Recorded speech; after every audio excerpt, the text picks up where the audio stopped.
Man, oh man, oh man. I don't know how many times I gotta be right, bro.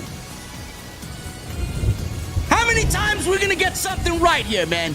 When are people gonna start listening to us, huh? Oh, but it's gonna be Brock Lesnar. Oh, it's gonna be Seth Rollins, Jade.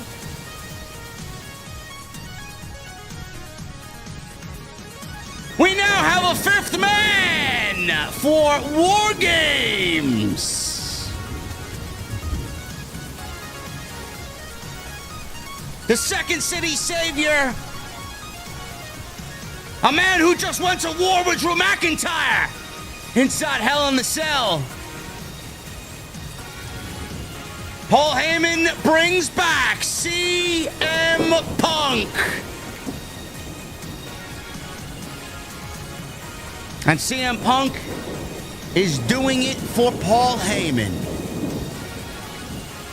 We're going to talk about it. We're going to talk about why this decision was made, why it's the best decision, and where this is going to lead. Ladies and gentlemen, tonight we're drinking them cold at the venue inside my mother's basement, as always. I got the fireplace lit on this chilly November New York Friday night. And when I get there, I want to know, what the fuck are you guys drinking? I'll see you over there.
Why has Triple H been so successful?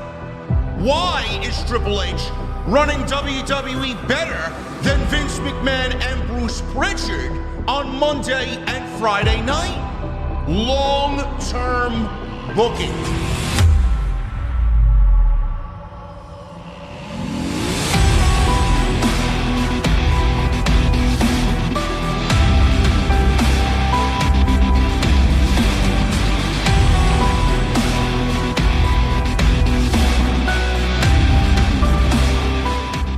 What is going on, guys? Thank you so very much for joining me right here on Off the Script. This is your Friday Night SmackDown post show for November 22nd, 2024. I am your host, JD from New York. As always, coming to you live from the OTS venue inside my mother's basement. Thank you guys so very much for joining me on your Friday evenings, wherever you may be.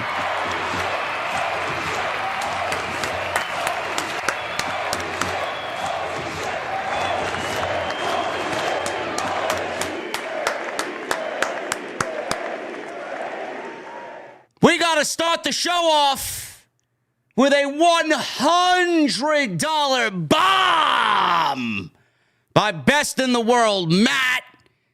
No better than Best in the World, Matt, being that we got the best in the world returning tonight. To WWE, $100 super chat. He says, karma is a fucking bitch. Indeed. From being labeled a cancer and being slandered to being a part of probably the biggest WWE storyline in 2 decades. I was live in Chicago last year when Punk returned, and this ride or die Punk fan is going along for another ride.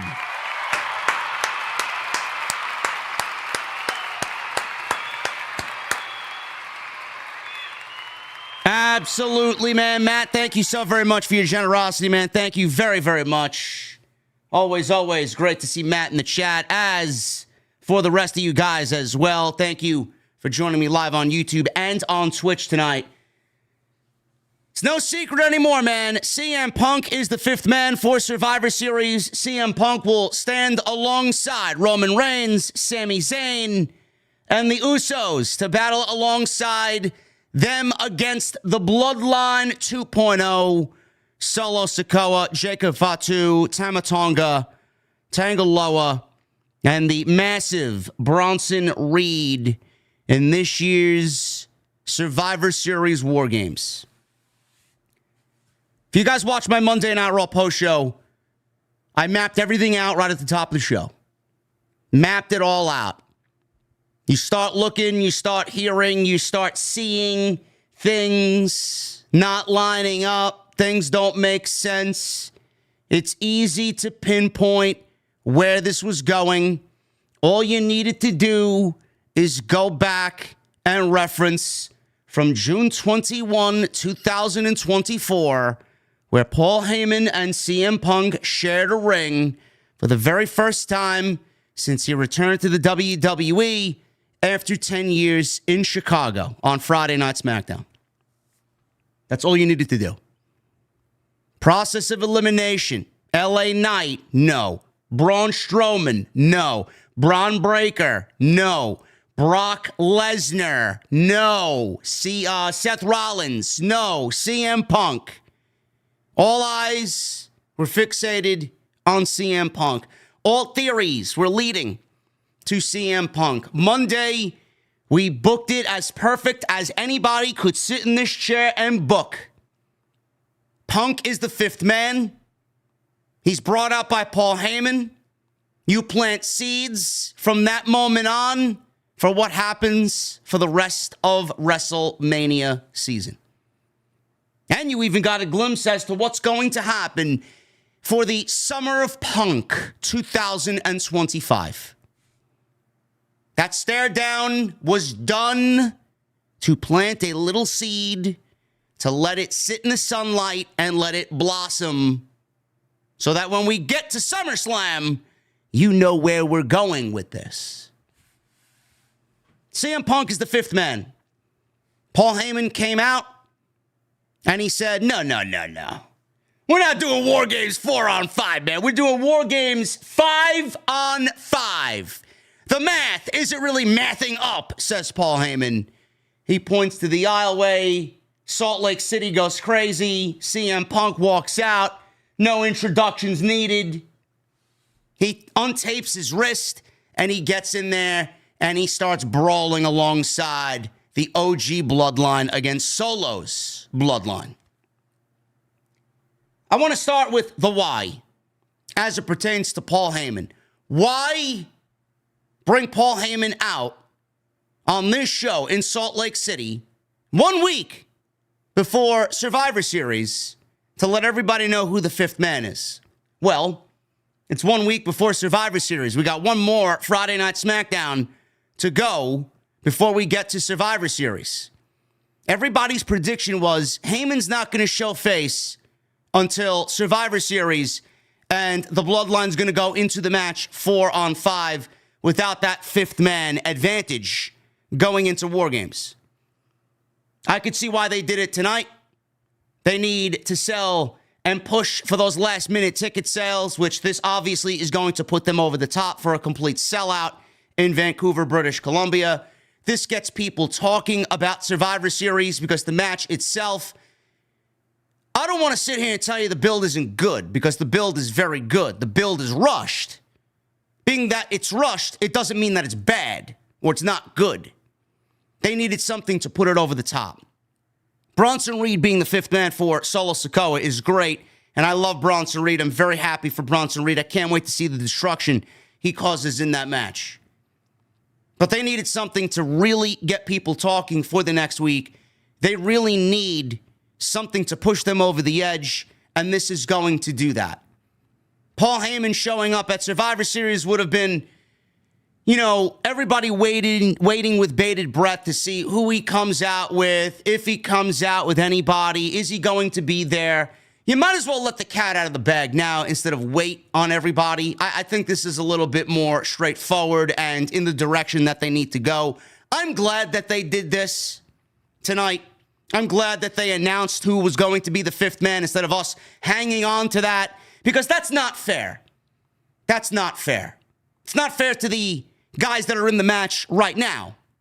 It's not fair to the 9 guys that are in this thing if you wait till Survivor Series, because throughout that entire match, and you know that's going to be the case because that was the case last year. Everybody wondered, who was going to come out. Randy Orton came out. It's great. Everybody just waited to see who was going to come out. And instead of doing the very stereotypical thing, Paul Heyman comes out, the fifth man isn't announced until the bell actually officially rings for War Games, and it's like 5 minutes left in the match, and the fifth man saves the day, and he helps Roman Reigns win the Bloodline Civil War. No. It's not fair. Because everybody would be waiting and not giving a shit about what's actually happening in the ring with the 9 guys, because they're all waiting for the fucking 10th guy to come out, the fifth man, and what's going to be with that decision. So now we got the decision. Now we got a full-fledged match, and now it's going to be all about the competitors in the middle of the ring, the 2 rings.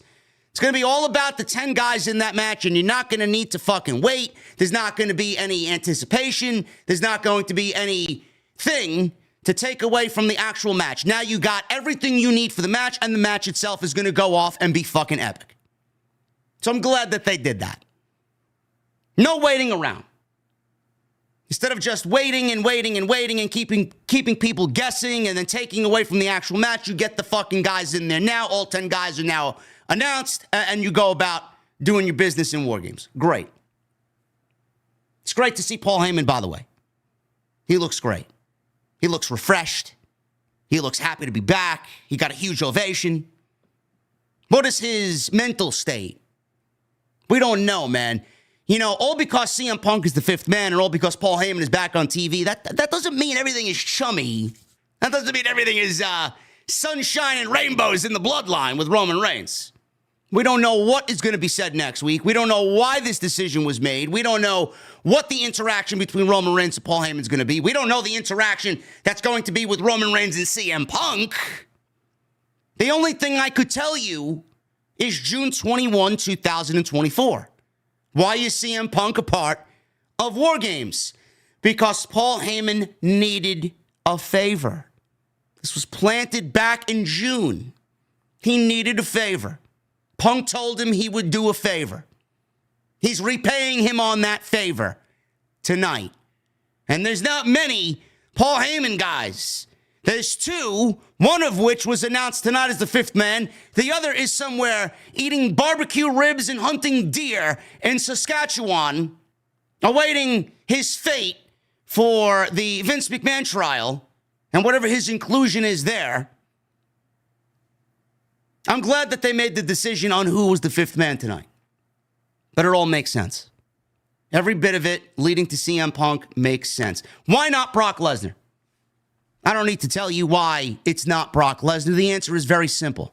WWE is not bringing back Brock Lesnar to TV right now before anything happens with the Vince McMahon lawsuit. They're not. It would be a fucking utter disaster for WWE in the PR department. It would be a fucking, I don't want to say a death blow, but my God, man, not a good look for the company. While the company is riding hot right now, they will do nothing, and I mean absolutely nothing, to halt that momentum. Bringing back Brock Lesnar will cause an absolute fucking shitstorm on social media.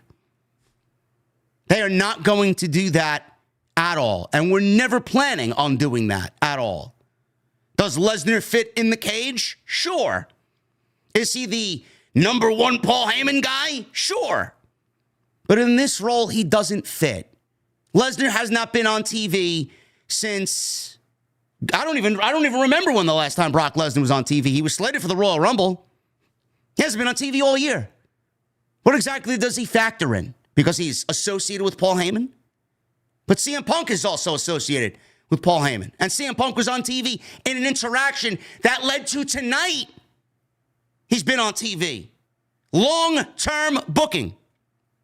That's why CM Punk is announced as the fifth man. What does this do? Obviously, Seth Rollins is not going to be happy about this. Obviously, Seth Rollins is not going to be happy about this. Why isn't Seth Rollins going to be happy about this? Because CM Punk is his own man, and CM Punk does what he wants to do. CM Punk came from a reputation over in the other place that's got fucking double chocolate chunk cookies on pay-per-view. He came from that fucking dump to come back to WWE and pretend like nothing happened. He wants to turn over a new leaf. He wants to be this good guy.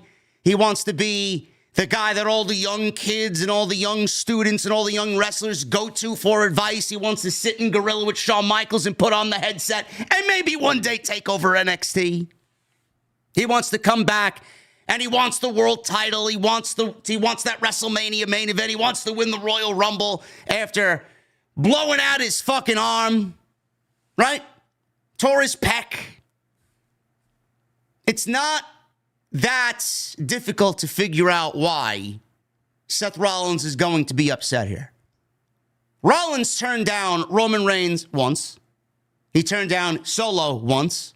He turned down Roman Reigns and the Bloodline. Not really Roman Reigns, but the Bloodline. He turned down the Bloodline once. He turned down Solo once. He turned down the Bloodline twice and said, and I quote, "Under no circumstances will I team with Roman Reigns." And people were still claiming, oh, it's Seth Rollins. Oh, it's Seth Rollins. No, it's not Seth Rollins. And if it was Seth Rollins, he would have been the biggest fucking hypocrite in the entire company ever. I'm glad he's not the fifth man. I'm glad he stood his ground and rested on his morals. There's no need for him to be the fifth man. Everybody was fantasizing, oh, well, what if Rollins says no now and he comes out at Survivor Series? No. That would make even less sense. Why would he say no under no circumstances and then show up? No. Oh, what if he's the fifth man and then gets taken out and then we get the real fifth man? No. Under no circumstances. His inclusion would have not made any sense. And tonight, Roman deaded that conversation because Sami Zayn said, well, what about Cody Rhodes? No. Been there, done that, Roman said. No.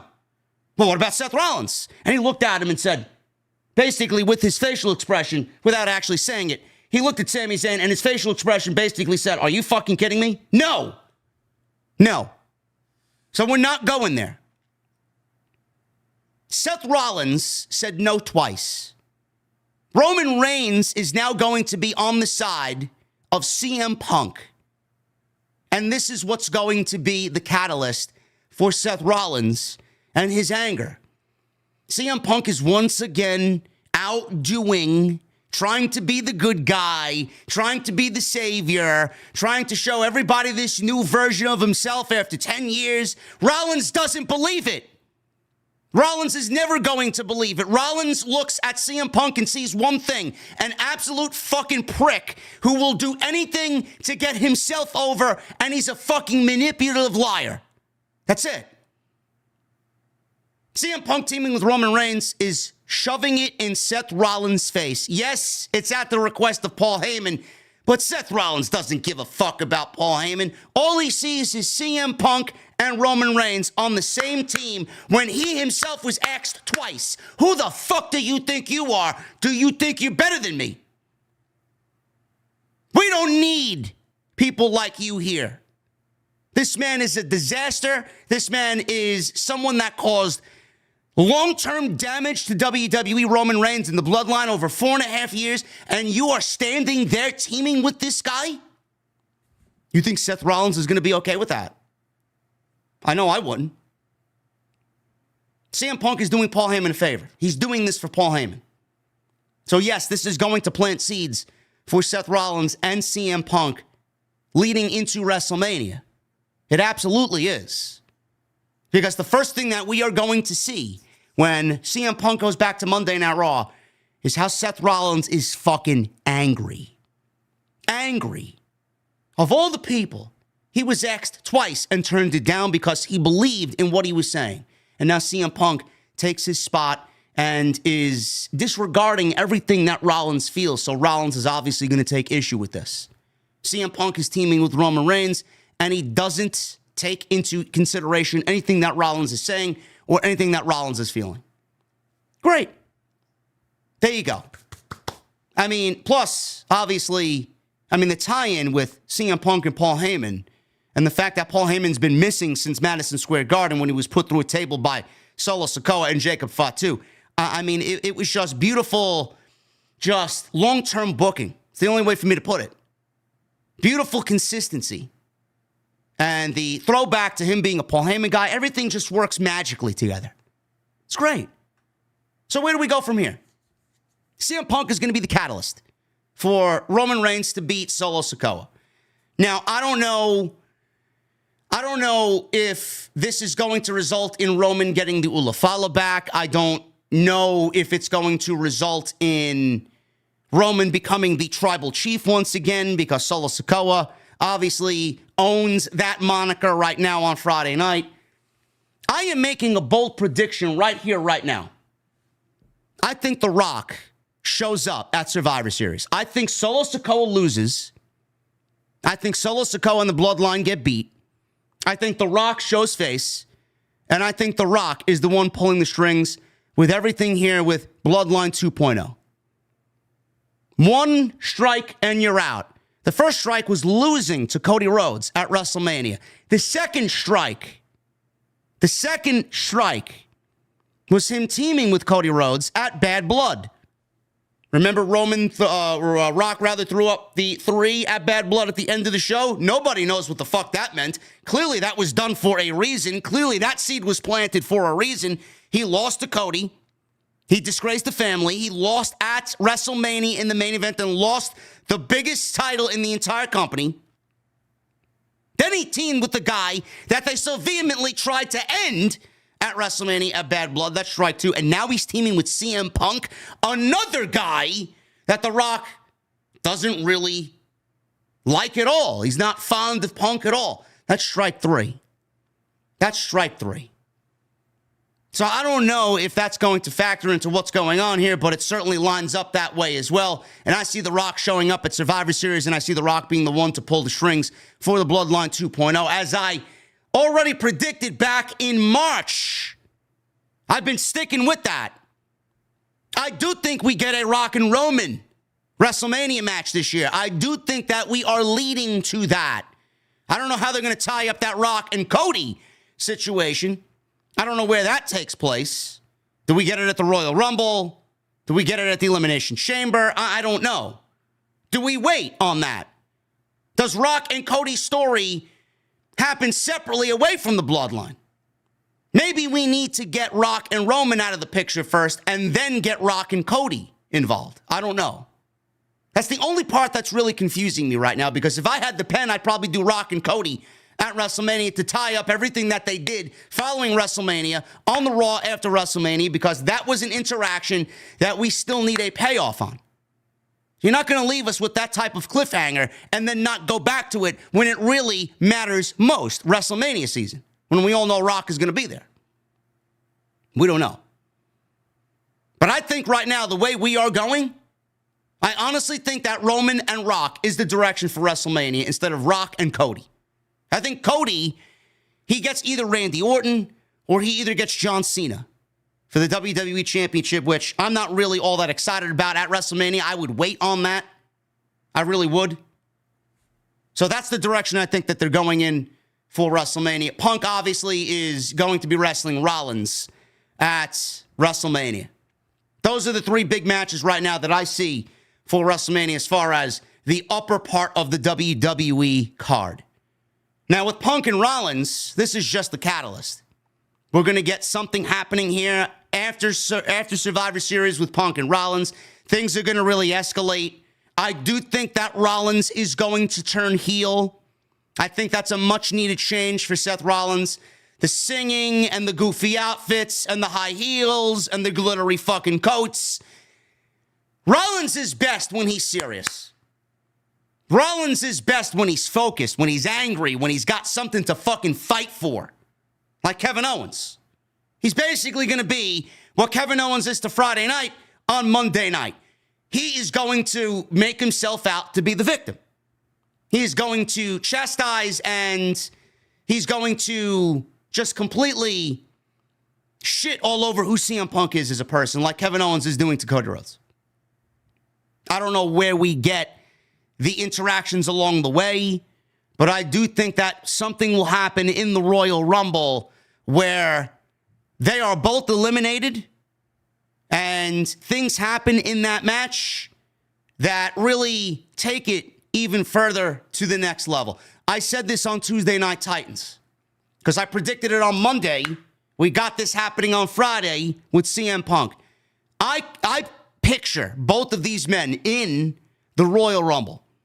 I see Punk in the Royal Rumble. I see Rollins in the Royal Rumble. I see a bunch of men in the Royal Rumble with them at the same time. I want you guys to go back to 1997. CM Punk is no stranger to calling back to several Bret the Hitman Hart spots. We've seen it. We've heard him many times before claim how big of a Bret Hart fan he is. He's done several Bret Hart throwbacks already in WWE. I could see him doing probably one of the best ones, if not the best one of all time at the Royal Rumble. Remember what happened in 1997? It was Mankind and it was, I think, Terry Funk on the outside. We had Undertaker and Vader in the ring as well, I believe. Something along those lines. It was Mankind and Terry Funk, which took the attention away from all of the referees on the outside. Now, during the Royal Rumble, you usually see 3 or 4 officials to monitor everything that's going on in the ring. It's a big match, 30 guys. There's got to be eyes everywhere to see who goes over the top rope, whose feet hit the floor. All the referees were busy taking care of Terry Funk and Mankind, Mick Foley, on the outside. So, at that point, Bret Hart eliminated Stone Cold, clear as day, threw him over the top rope. Steve Austin realized that there was no referees around. He saw his spot to sneak back into the ring. At the end of this sequence, Mankind was on the outside with Terry Funk. Referees are just fucking trying to pull them apart. Undertaker and Vader, I believe, were in the ring, and Bret dumped them over the top rope, and he was the only one left in the ring. He thought he won the Royal Rumble. And then at that point, we get a situation where Austin snuck back in, threw Bret Hart over the top rope. He didn't know what the fuck was going on. Referees didn't see a fucking thing. They turn around when they're done with Mick Foley and Terry Funk. They see Stone Cold Steve Austin waiting in the ring all by himself. There's your winner. They declared him the winner of the 1997 Royal Rumble. And after that, Bret the Hitman Hart absolutely threw a fucking tantrum like you wouldn't believe. That was actually one of the first times that we actually got on air that Vince was running the show in WWE. Grabbed him by the coat, pissed off, throwing monitors down. Now, I'm not saying that's the way the 2025 Royal Rumble's got to end, but I could see a situation like that happening where something happens along the lines of that in the middle of the match. Bronson Reed, Braun Strowman are in there. There's a big fucking scuffle on the outside. Seth Rollins or CM Punk, whichever you want to play it. I'm going to go with CM Punk getting tossed out. He comes back in, throws Rollins over the top rope. It angers Seth Rollins. CM Punk then gets eliminated somewhere later in the Royal Rumble thanks to Seth Rollins. Something's going to happen in the Royal Rumble to really take this to the next level. That's where I think it's going. And that's the way I would book it. Because this was the original plan. The McIntyre match was a complete happenstance. That was not the plan. That was not the way that they visioned CM Punk's return. They turned what happened into the Royal Rumble into a long-term plan that played out to be one of the best WWE feuds of all time. And now we're looking at Seth Rollins and CM Punk, which was the original plan this year, but Punk got hurt. And now we're going to go back to that. It needs to be as volatile, if not more volatile, than Drew McIntyre.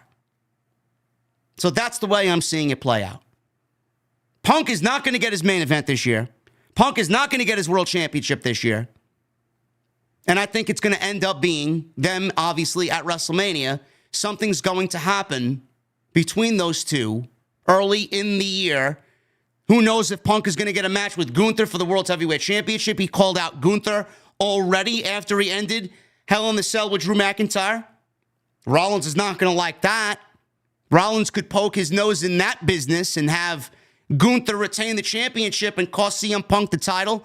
Rollins, like I just played out with the 1997 Royal Rumble scenario, you could just do Rollins getting fucking screwed in the Royal Rumble.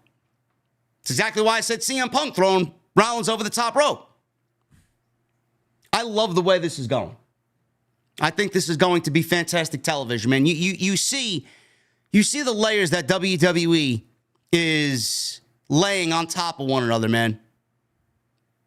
Now, I know a lot of WWE TV has been stagnant. It's been stale. It's been less than enthusiastic and less than exciting. Obviously, the tape shows are not helping. There's another tape show happening right now, obviously. They said it was going to be a tape show going into Thanksgiving week. Triple H is giving the roster off for Thanksgiving. He's taping Friday Night SmackDown next week tonight.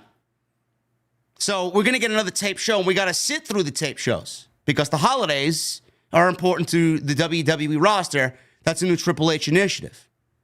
But you could see that the excitement levels in WWE are slowly rising up as we get through these shows on into Survivor Series. 2 weeks after that, we got Saturday night's main event. Then we got the Monday Night Raw debut on Netflix 3 weeks after that, January 6th. And then we got Saturday night's main event on January 25th, which was just announced by WrestleVotes. That's the next Saturday night's main event, 1 week before the Royal Rumble. Then we got the Royal Rumble the following Saturday. And then 1 month after that, we got the Elimination Chamber. And then that month, WWE is going to be going overseas with Monday Night Raw for 3 straight weeks. And then we'll start building towards WrestleMania. It's going to be a huge stretch. And the creative is slowly going to start getting better and more exciting. It's been a little bit of a dull period. Coming out of SummerSlam, going into Bad Blood, that was really, really good. Coming out of Bad Blood, WWE TV has not hit the way that it used to, or the way that it has been this year. Ever since Monday Night Raw went to 2 hours, a spark on that show has seemingly went dim. I don't know what happened. It's not the same show. It doesn't feel like the same show. Monday Night Raw was producing some bangers, man. More bangers than duds. Now they're more duds than bangers. SmackDown's producing more bangers than fucking Monday Night Raw now. And both shows are 2 hours. It doesn't matter if the show's 3 hours. You can produce a banger show, obviously as evidenced by tonight, at 2 hours. So I don't know where the spark went. It helps when Rollins and Punk and McIntyre are certainly on TV and they got a full fucking roster and Rhea Ripley's back and Asuka's back and Becky Lynch is back. They're missing some key players. That's also not helping them right now. But coming out of Bad Blood, going into Crown Jewel, man, it was honestly tough to sit through, man. It was really tough to sit through. Shows felt boring. They felt lackadaisical. They felt like WWE was on autopilot. Things are getting hotter. You feel it. You see it. I'm very excited about what's to come. And 2025, man, we are shaping up possibly to have the biggest WWE year maybe ever. And I'm already prepping shit to have 2025 be the biggest year of this show ever. So I'm glad you guys are with me for the ride, man. We are going to get through this SmackDown post. Tonight, we are sponsored by my great friends over at Turtle Beach, man. You're starting to see the Black Friday deals come into your email. I got so many of them today, man. Black Friday, Cyber Monday. Turtle Beach is sponsoring the show because they want you guys to know that Black Friday deals are going to be happening. And if you guys go to turtlebeach.com/script, you guys can save on their biggest sale of the year and get yourself a brand new gaming headset. Because I know you guys, just like me, man, are avid gamers. So I want to thank Turtle Beach for sponsoring the show tonight. As always, right here on Off the Script. Follow me on social media at JD from NY206. Twitter, Instagram, TikTok, and Cameo. Hit that subscribe button down below. Turn on the bell for all notifications. Make sure you guys go check out the content. There's plenty of it. Monday, we were live for Raw. Tuesday, I was with the Salamonster. And he got into it with a couple of AEW Bizarro sickos this week because they can't handle true, genuine, honest criticism.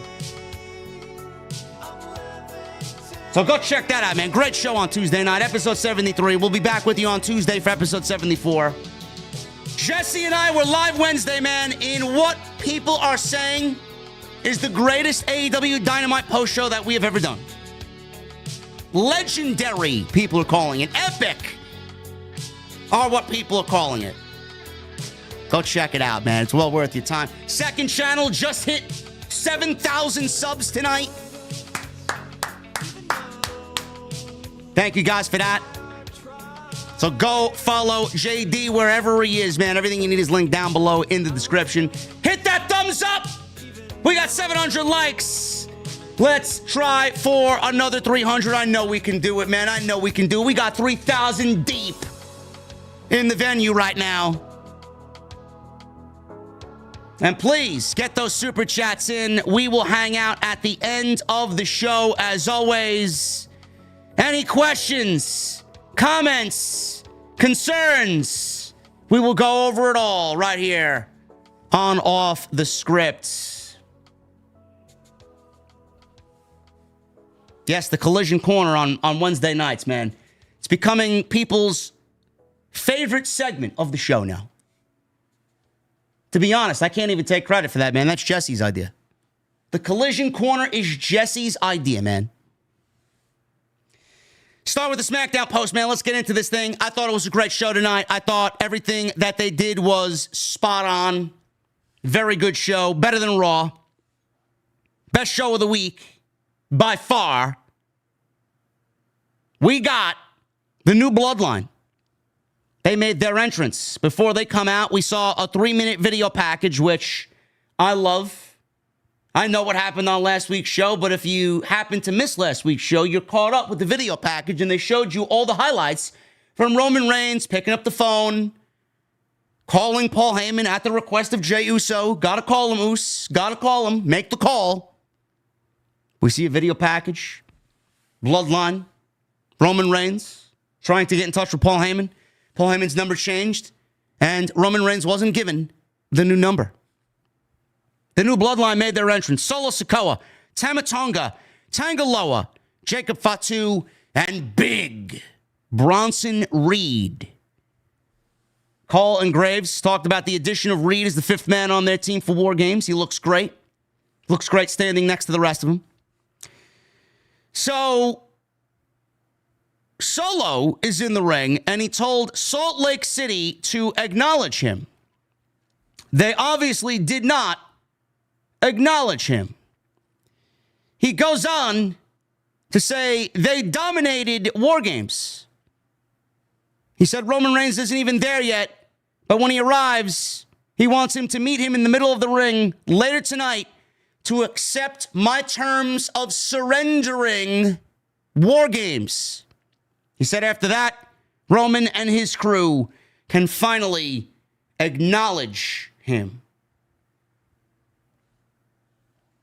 Roman Reigns was never going to surrender anything regarding War Games. Solo Sikoa is out of his mind. That's all the opening was. Basically a precursor to what we got. Clearly, they did not surrender. Clearly, we saw Paul Heyman. Clearly, we got the 5th man. They are doing anything but surrendering. We open the night. Bianca Belair, Chelsea Green, and Blair Davenport. This is a United States Championship title tournament match. Last week, we got Bayley advancing to the semifinals over Candice LeRae and B-Fab. This week, everybody's fan favorite, odds-on favorite was Chelsea Green. Now, I knew Chelsea Green was going to be a player in this thing. I did not really think WWE was going to pull the trigger on Chelsea Green in this match. I thought they were going to go with their tried and true with Bianca Belair. They've been playing up Bianca Belair and Bayley for quite a while, and especially the last several weeks. Bianca does not like Bayley. I thought they would go right to that. I thought we'd get Bayley or Bianca, honestly, in the finals of this tournament.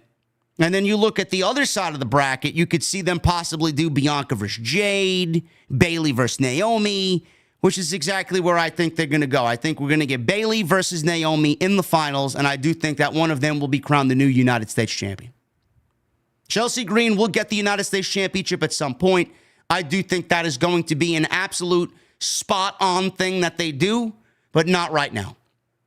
They may very well do that. I have no idea. But I would be very surprised if they allow Chelsea Green to go all the way and actually win the championship and then crown her the first ever United States Women's Champion. So this match actually was very good. I actually enjoyed this more than last week's match. So far, so good with this tournament. Green made her way out to the ring without Piper Niven. Green rolled up Davenport to start the match, and then there was constant roll-ups back and forth. Belair rolled up Green. Green rolled up Davenport. Then Davenport rolled up Belair. Belair rolled up Green. So none of these pin attempts proved fruitful for any of the ladies here. Davenport was on the outside, and Belair hit a standing moonsault on Chelsea Green for a 2. Davenport got back into the ring, and she landed a splash on Chelsea Green, who was on the outside. She then landed Davenport a double stomp on Belair on the apron, and we go into a commercial break. The show came back, and Belair had control over both Blair Davenport and Chelsea Green. Belair was working over Blair Davenport. Green broke it up and broke out Zack Ryder's, Matt Cardona, his Rough Rider. And I find it funny how she's using his maneuvers and WWE hasn't given him the call yet. I don't know why. So, Rough Rider on Belair. Davenport followed with a double stomp on Green. Belair wanted a moonsault. Davenport got the knees up, blocked the moonsault. Green then drop-kicked Belair and landed on Davenport with a senton at the same time. And she went into a cover and only got a 2 count. Belair came back and landed a German suplex on Blair Davenport. Green was also a part of that, so she suplexed them at the same time.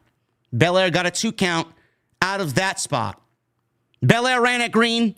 Green moved, and Belair hit the ring post. Davenport climbed up top. Green cut her off and landed a superplex from the second rope. Belair goes up top. Hits a 450 splash on Blair Davenport. Perfectly executed. Went for the pin. But Chelsea Green pulled Belair off of Davenport, and the match continues. Belair returned the favor. Got a good near fall on Blair Davenport, and then all of a sudden, we get a video feed on the Titantron, on the big screen, and we see a commotion in the back. All of a sudden, we see Jade Cargill, who's laid out on top of a windshield of a parked car in the backstage area. Glass is shattered. She looks like she's bloodied and bruised. Hair all messed up. She was out cold, motionless. So we saw all this happening on the big screen while Belair was trying to win this match and advance to the semifinals of the United States Championship tournament. So she sees this happening. She doesn't know what to do. She makes advances to going backstage. She tries to maybe second guess herself, and she says, maybe I should stay here and win the match and then go. So she didn't know what to do. She was like going back and forth on what to do. She eventually said, fuck it, and ran to the back and left the match. She left her match. That's it. So with her gone, it's now one-on-one. Davenport and Green. So she left back inside the ring. Green hit her finish on Davenport. Unprettier with some extra unpretty. It was a great move. And she got the roll-up win, or the emphatic win. Not a roll-up win, but she got the emphatic win over Blair Davenport. And she got the 1, 2, 3. Chelsea Green advances. She wrestles Bayley in the semifinals of the Women's United States Championship tournament. After all this was over, they showed Belair running outside to the backstage area, into the parking lot outside. And we had Bayley there. Naomi was there. She was asking, what's going on? What's going on? This is my tag team partner. What's going on? She didn't know what happened. Nobody knew anything that happened here. She jumped into the back of the ambulance and left with Jade Cargill. Obviously, this now leaves Jade's match next week with a spot open. Who is that going to be for? I pray to God. I pray to whatever God may be listening to me. I pray to anything or anyone that's up there listening to me that you do not grace us next week with the return of a certain android who got a firmware update that has come off the conveyor belt and will antivirus herself onto Friday Night SmackDown. No. Nobody wants to see that. Soon as you saw that championship unveiled, Charlotte was at home, drool coming down her mouth, hitting her fucking hardwood floor, her husband looking at her very weirdly, already salivating at the thought of adding another accolade to her already unimpressive resume. Nobody wants to see Charlotte Flair. Now, somebody in the chat's probably going to say, no, it's not.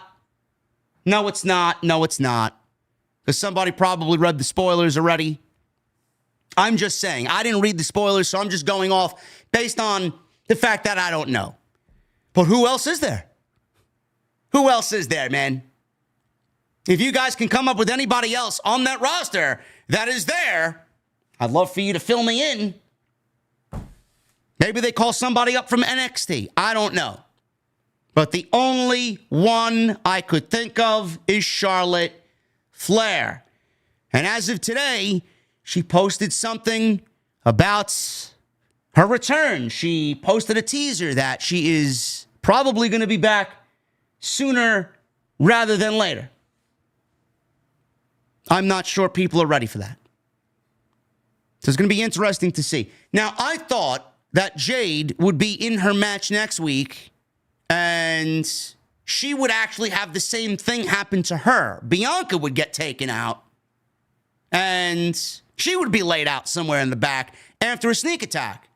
And then the thing is, Jade would see this and then not go help Bianca, and then you just plant the seeds for an eventual return. See, Bianca ran to the back to help Jade, and she was a good person and she was a good friend. I thought that they would do the same thing with Bianca next week, being beaten and battered backstage, laid out backstage, and Jade wouldn't go help her and win her match instead. That's what I thought we were going to do. But then they announced that Jade is not medically cleared and she will not be there. So now it's the only thing I could possibly think of. And that one thing is, who is to blame here? Who is to blame? It would be easy. It would be easy for Liv Morgan or Raquel Rodriguez to take out Jade. Out of all the people on that team, why would they want to take out Jade? Who on the heel team for War Games is targeting Jade Cargill? Who? None of it makes sense. If anything, they'd go after Rhea Ripley. But why Jade Cargill? Was it Piper Niven? Did Piper Niven do it to help Chelsea Green win her match? It's a possibility. Maybe it was Piper Niven. Or maybe Maybe it was Bianca Belair. Now you're probably asking yourself, well, JD, how is it Bianca Belair? Well, Bianca Belair was out there in the ring wrestling. Bianca Belair could have set up Jade, and she could have paid someone off to take Jade Cargill out. Nobody's seen it. Maybe WWE runs the Aleister Black in NXT. Who attacked Aleister Black backstage? Remember that? That went on for weeks before we got any solid answer about who did it. Who attacked Jade Cargill? Who left Jade Cargill laid out on a windshield on SmackDown? Maybe it was Bianca Belair. Why are people in the chat saying Liv Morgan did it? Why would Liv do it? Naomi is an option. Naomi could absolutely be an option. Naomi may be turning heel. There's been some tension between Bayley and Naomi, but I don't look at Naomi as a heel. I don't. If anything, Bayley needs a little reconstruction. Bayley needs some character tweaks. Bayley's a babyface is boring. Bayley was doing great work. In fact, Bayley was her best version of herself when she was a heel. Maybe we go back to that. She didn't do anything as champion. She didn't get those reactions post-WrestleMania. Maybe they go back and do Bayley as a heel. Maybe it was Bayley. Maybe. Maybe that's what they want you to believe, because Bayley wants to get back at Bianca, and getting back at Bianca is to take out Jade Cargill. And nobody saw it. So right now, my number two, my top two picks are Bianca herself or Bayley. Now, we haven't seen anything play out to lead to Bianca doing it, but Bayley is certainly an eye-opener, and she definitely has a reason to want to do it. I can't see it being Naomi. I just can't see Naomi being a heel. I can't. I think that's one of those situations where you just leave it alone. I think Naomi is a baby face, and especially if you do Bayley and Naomi, one of them's got to be heel. One of them's got to go heel. Something's going to happen there. And if I'm going to turn one of them heel, I'm going to turn Bayley heel.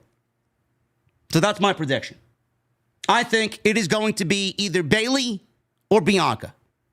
Piper Niven is a dark horse in that to help Chelsea Green win the match. She took out Jade Cargill. I don't know. What do you guys think about that? What about Lash Legend? Why would, I mean, listen, that's also a possibility. That's also a possibility. Do we see Lash Legend and Jakara Jackson doing that to get the one-up on their tag team title match? They want another rematch with Bianca Belair and Jade Cargill. I could see that. How to make 2 stars quick. How to make an impact quick. Sure. Maybe Jade was taken out by them, and we have a new faction with her, Jakara Jackson, Lash Legend, and Bianca Belair. I don't know. It's a very interesting situation. We'll see it play out, but Jade is not going to be in the tournament next week, and all signs point to it being a returning Charlotte Flair. I hope to God not. What does this mean for War Games? Is she taken out of War Games? I don't know. I don't know. LA Knight. He wrestled Santos Escobar. United States Championship on the line. This is the second week in a row he's defending the United States Championship. Last week, he defended it against Humberto Carrillo. Match was fine. LA Knight got a major reaction. Santos got 0 reaction. What is the lack of reaction for Santos Escobar? What are we doing wrong with Santos Escobar? Does somebody in the chat want to let me know?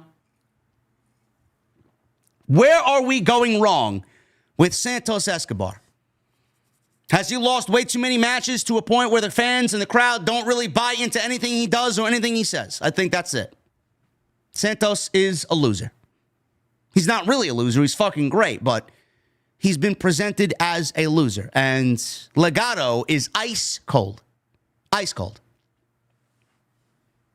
This match was fine for what it was. I mean, Santos is a great wrestler. LA Knight is a great wrestler. I didn't see any reason for Escobar to win here,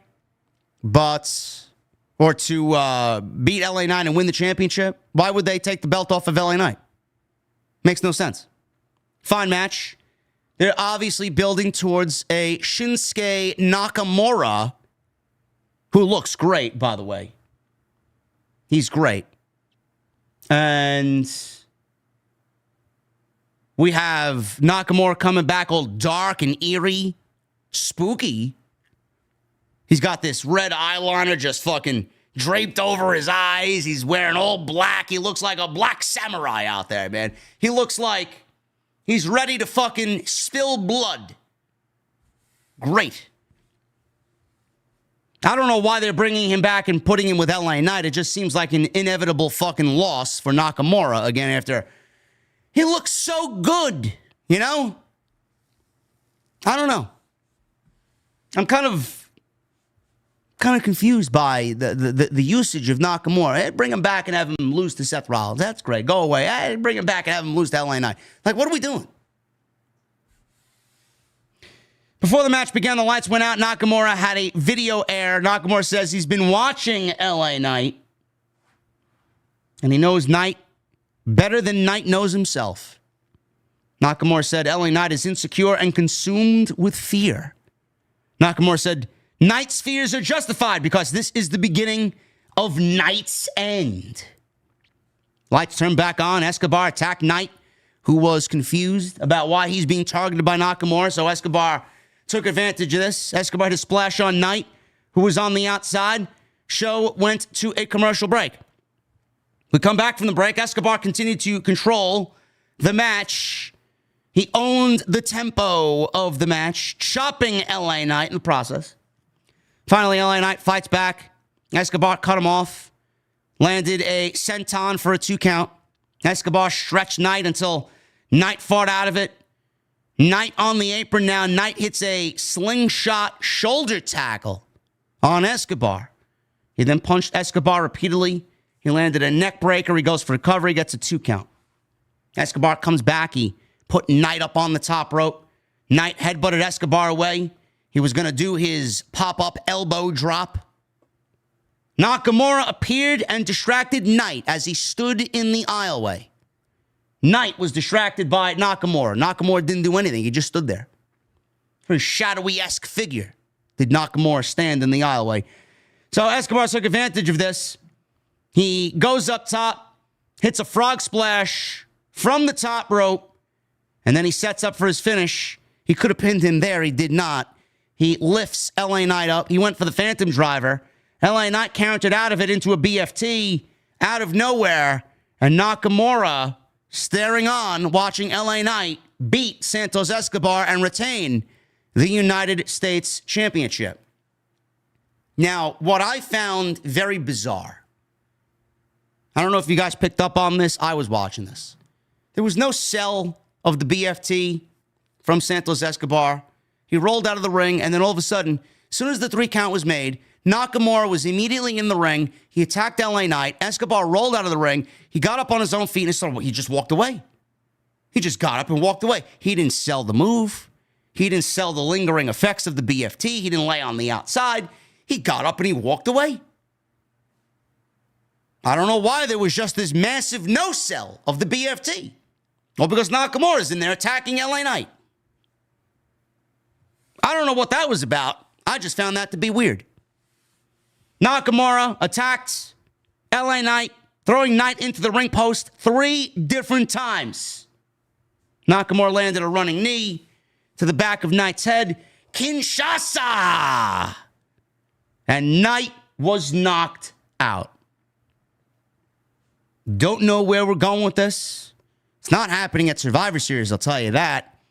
I'm assuming they'll be doing this match sooner rather than later on WWE TV.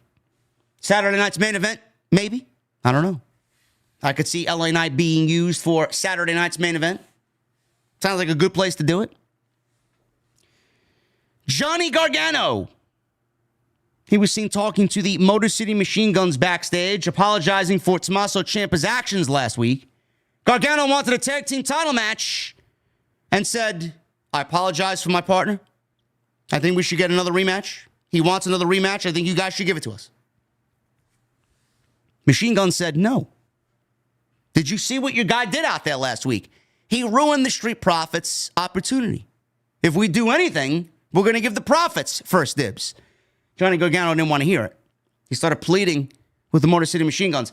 Profits then appeared, said a few words. Gargano kept talking as we just had this entire segment feel as if he was begging for a championship match. Profits said something along the lines of Johnny Gargano has a partner that he seemingly shouldn't trust. That's not really a good friend. That's not really a good tag team partner. And they kind of tease that Champa is eventually going to backstab Johnny Gargano and go out on his own. Now, I don't know if that's going to be the case or not. I don't really see splitting up a tag team like DIY being a good decision, but I would keep them together for the time being. They obviously have to do something to fix the tag team division. Breaking tag teams up right now is probably not the most sound move. Dawkins eventually said that Champa is bad news. He said snakes hide in the grass. Gargano did not know what that meant. It basically means that he is ready to strike when you are least expecting it, and he's going to stab you in the back. Roman Reigns, the Usos, Sami Zayn, they were all backstage. And they were sitting in their locker room, and they were pondering about what Solo Sikoa asked of them earlier in the show. Come out and surrender Survivor Series and War Games. That was never going to happen. Nick Aldis. He's backstage with Nia Jax. He asked if she had anything to do with what happened to Jade. She laughed. Jax said she did not. Aldis saw Cody and told him, wait a minute, where are you going? Where are you in a rush to? And Cody said, well, you asked me and KO to be here, and I'm going to go out to the ring. You booked the face-to-face.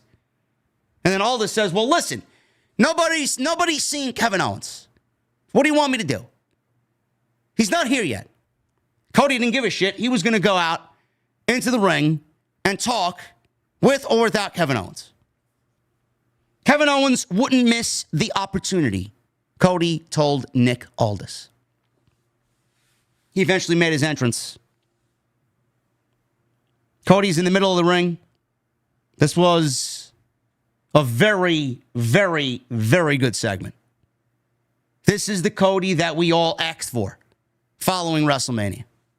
This is the Cody that we asked for during WrestleMania build. Where was this Cody? He said it's time for a face-to-face. He said Randy Orton is not there, and they're telling me Kevin Owens is not here, but I don't believe it. He asked him to please, please, please come to the ring. He told Owens not to leave him waiting. Owens walked out, microphone in hand, cut-off T-shirt. He had a tuxedo gimmick T-shirt on. He came dressed for the occasion.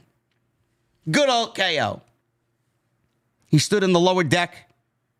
He said he was summoned to be here because Cody requested him to be here.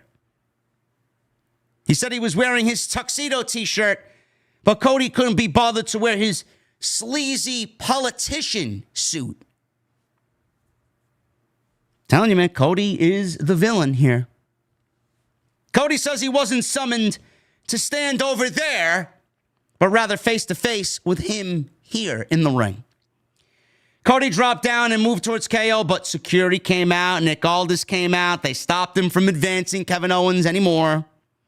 Owens says, listen, I can see you're all riled up, so if you want to fight, he should tell him what has upset him so much. He says what happened to him and Randy was his fault. Kevin Owens blamed Cody Rhodes. Randy and the pile driver is all Cody's fault. Everything that happened to you getting beat up after Bad Blood, your fault. KO marched to the ring. I'll tell you why. He stood on the announce desk. Wasn't really a face-to-face, but close enough, I guess. Stood on the announce desk and said, for 4 years, he fought the Bloodline and they tried to end his career. He said Reigns in particular tried, but he never could and he never will. He says he fought alongside them, Cody and Randy, and tried to help him win the WWE title. He said he celebrated with Cody at WrestleMania because he finished his story. Just in that tone is the same exact way he said it. He said when Roman needed someone to team with him, Cody did. So everything that's happened is your fault. He's blaming Cody. So Cody yelled, enough, enough, enough. He told KO he doesn't believe this story. But the reality is him teaming with Roman had nothing to do with Owens. So obviously Kevin Owens is upset that Cody teamed with Roman had bad blood. We all knew that. Teaming with Roman had nothing to do with this. He said KO needs his story to be that everyone is against him. But nobody holds Kevin Owens down more than Kevin Owens. Your self-sabotage is absolutely next level. He says he is obsessed and fixated with being the face of WWE. He said WWE is a team effort anyway. He said during that whole time, he was actually synonymous for a decade as one of the best superstars in the WWE. And everyone knows that you are one of the best superstars of the last 10 years. Cody mentioned Bash in Berlin. Owens didn't pull the trigger at Bash in Berlin when he could have because Cody had the knee injury. If you guys remember the match, Cody sold the knee. Kevin Owens thought better of injuring Cody's knee further. The old Kevin Owens would have taken advantage of it. This version of Kevin Owens did not, and he lost the match because he didn't take advantage of Cody Rhodes. He did not pull the trigger. And you blame me for that. If you pulled the trigger, you might be standing here as the face of WWE, and you might be standing here as the WWE champion. And you blame me for that. He said Owens finally did pull the trigger, but on the wrong guy. He said Orton is a legend, and he didn't deserve what he did to him. Owens started getting a little red-eyed, man. I don't know if he was getting a little teary-eyed. I don't know if he was getting a little emotional, if you guys saw that. He seemed to be affected by Cody Rhodes' promo here. Cody said KO crossed every line he could, and the lesson won't be solved with words. He says he'll beat him, and he'll beat the lesson into him, either tonight, at Survivor Series, or Saturday night's main event. I'll get to those two events in a second. He says it's coming, and the ball is in his court. Owens says, you want to fight me, huh? He says he'll get a match against him when he says it's happening. He says he won't have to worry about him pulling the trigger in their match next. He says he loved Randy, but he still pulled the trigger on him. He told Cody, I hate you, and I'm not going to have a problem pulling the trigger on you the next time we meet. KO turned, he began to leave. Cody told KO that he doesn't hate me. You don't hate me, KO. You hate yourself. He says he knows the lengths he's willing to go now. He says there's not a single line he won't cross either. And that's the way the promo and the segment came to an end. This was great television. We got a lot of explanation. We got a lot of reason. We finally got Kevin Owens to open up about what's been bothering him. It's not like it's some big fucking revelation. We all knew what was bothering Kevin Owens. Kevin Owens battled the Bloodline for 4.5 years. He could not escape the Bloodline wrath. At one point, it was every week, he said. And then Roman and his power started to weaken. He celebrated with Cody after Cody ended Roman's reign and finished his own story. He fought alongside Cody Rhodes and Randy Orton because they had a common bond, because now the Bloodline is transformed into this new renegade faction, and they felt like they were the ones to potentially take out this new threat now that Roman is no longer the main threat. But then when Roman comes back and wants everything that he once had, the Ulafala, Tribal Chief, the WWE title, he's coming back for everything. Cody seemingly drops everything that he's done with KO and with Randy to go team with Roman and fight alongside him at Bad Blood against Solo Sikoa and Jacob Fatu. Again, I asked you then, I'm going to ask you now. If you're Kevin Owens, you are not angry? You watching this, you're not looking at KO as the victim here. He clearly is in the right. Kevin Owens has every reason to be upset. Did he need to pull the trigger on Randy Orton? That's up for Kevin Owens to decide. That's up for him to make that decision. Everybody that's siding with Cody is now in KO's path. They will feel his wrath. Randy made it seem that he was siding with Cody Rhodes. Everything that Cody did, all the decisions that Cody did, Randy was siding with Cody. So yes, it all lands in the lap of Cody Rhodes. Every single situation comes right back to Cody Rhodes. Randy Orton was attacked because Cody Rhodes did what he did. Cody Rhodes was attacked because Cody Rhodes did what he did. This version of Kevin Owens, who nobody wants to believe.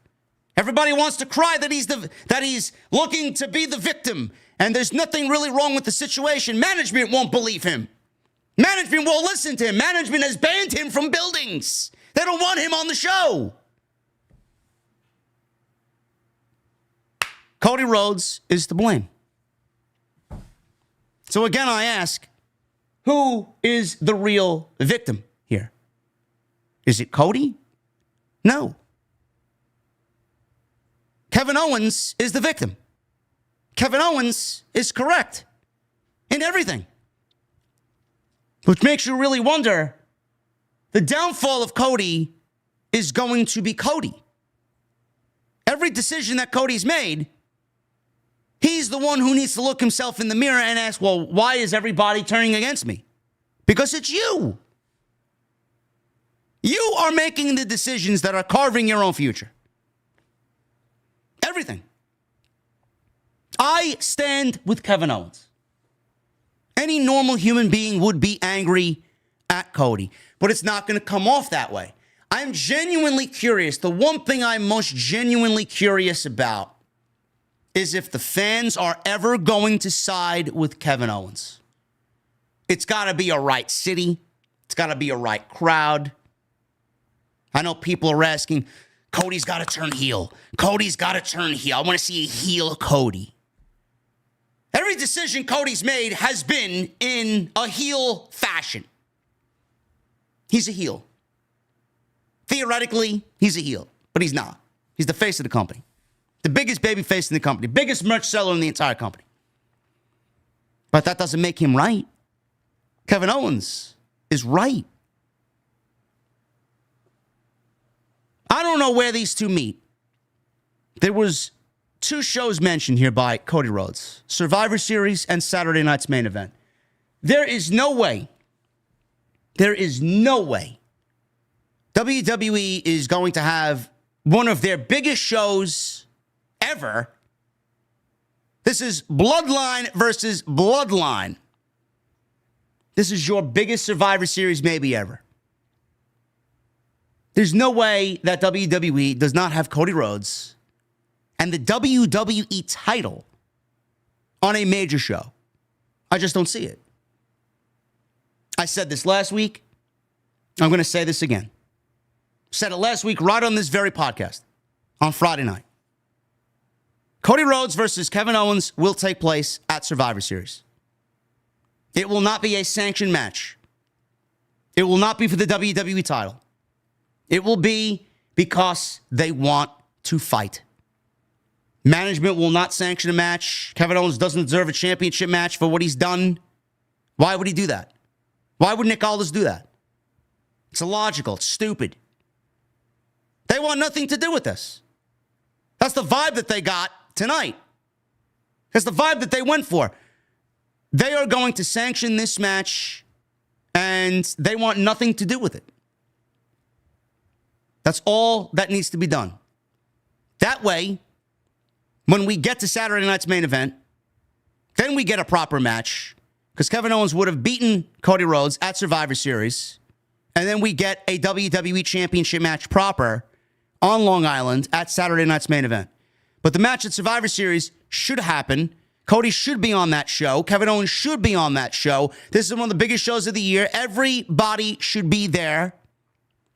The most important shit on your program should be at your pay-per-view. This is number 2 behind the Bloodline. Kevin Owens beats Cody Rhodes in a non-title, unsanctioned match. Gets his title match, because at that point he would beat Cody. Beats Cody at Survivor Series, gets his title match at Saturday night's main event. That's where we see Randy Orton show up, and he backs Cody Rhodes. That's my prediction. That's what I'm going with. I just don't see a world where WWE does not book Cody Rhodes and Kevin Owens on Survivor Series. Because what is booked for Survivor Series right now? What is booked? War Games, men and women. Damian Priest versus Gunther. That's it. There's got to be more matches. What other matches are going to be announced? That one. And then maybe a traditional, I've pitched this, a maybe, as far as the Survivor Series card is concerned, traditional Survivor Series match, 4-on-4.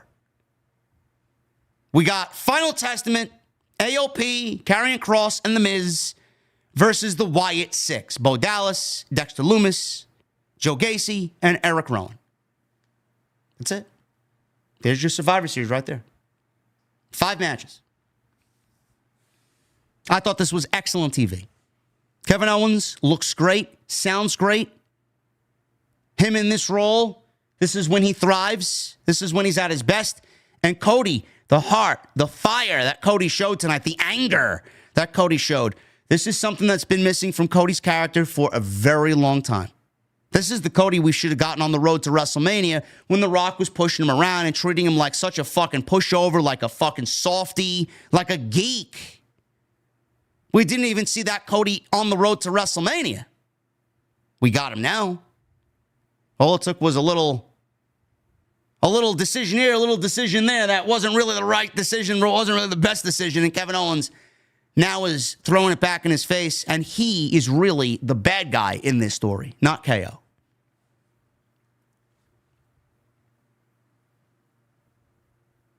Backstage. OG Bloodline is in their locker room. Sammy said, it's ridiculous. Solo asked them to surrender. Jimmy says they still need a 5th man. Sammy says, I'm out of ideas. Jay asked, how about Cody Rhodes? Roman Reigns said, no. That's old news. I've moved on. Sammy said, maybe we should ask Seth one more time. Roman shot him a look. And the look was basically, without saying much, are you fucking kidding me? No. Seth Rollins is not the 5th man. Reigns said, we don't need anybody else. We don't need anybody else. If they go out there together, we are good. He says if they do not, then they die. But they died together. Usos agreed. Sammy says, I'm in, but what's the plan? Roman said, I don't know. I don't know. Roman doesn't have a plan. Cody Rhodes. He was walking through the backstage area after that KO segment, and he walked by Giovanni Vinci.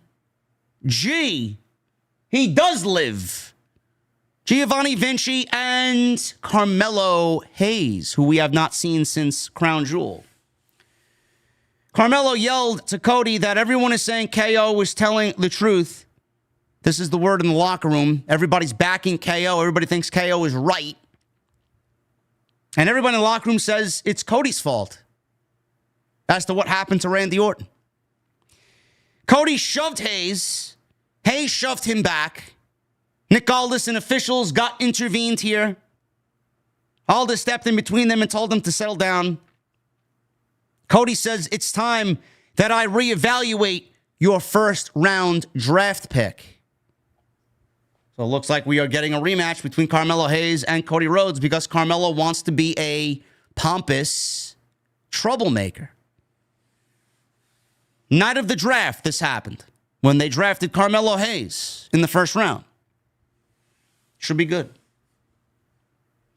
Bayley and Naomi. They teamed up against Tiffany Stratton and Candice LeRae with Nia Jax. This is 3/5 of the Women's War Games match with Stratton, Candice, and Nia. So, I mentioned before that I told you guys I think it's going to be Bayley and Naomi in the finals. That's just me. Here they are teaming up. Bayley is not a part of Survivor Series. Wasn't really much to this. Very formulaic, very ho-hum, very standard by SmackDown standards. Naomi went after Tiffany. Match started. Naomi kept control. Stratton rolled to the outside. Naomi followed Stratton. And the heels here are all hiding behind Nia. Not difficult to understand why. So then they took advantage. They attacked Naomi and Bayley. They go back in the ring. LeRae tagged in. Naomi quickly fought off both Stratton and LeRae. Bayley tagged in. Hits a suicide dive on Tiffany Stratton on the outside. Bayley hits a drop kick on LeRae between the ropes. And Bayley and Naomi posed as they go to a commercial break. Stratton, after the break, beating up on Bayley inside the ring. LeRae tagged herself in. Stratton was very cocky, posing for the crowd. LeRae still stopped Bayley from tagging in Naomi with a moonsault from the second rope. Stratton tagged herself in, hits a big boot to Bayley's face for a 2 count.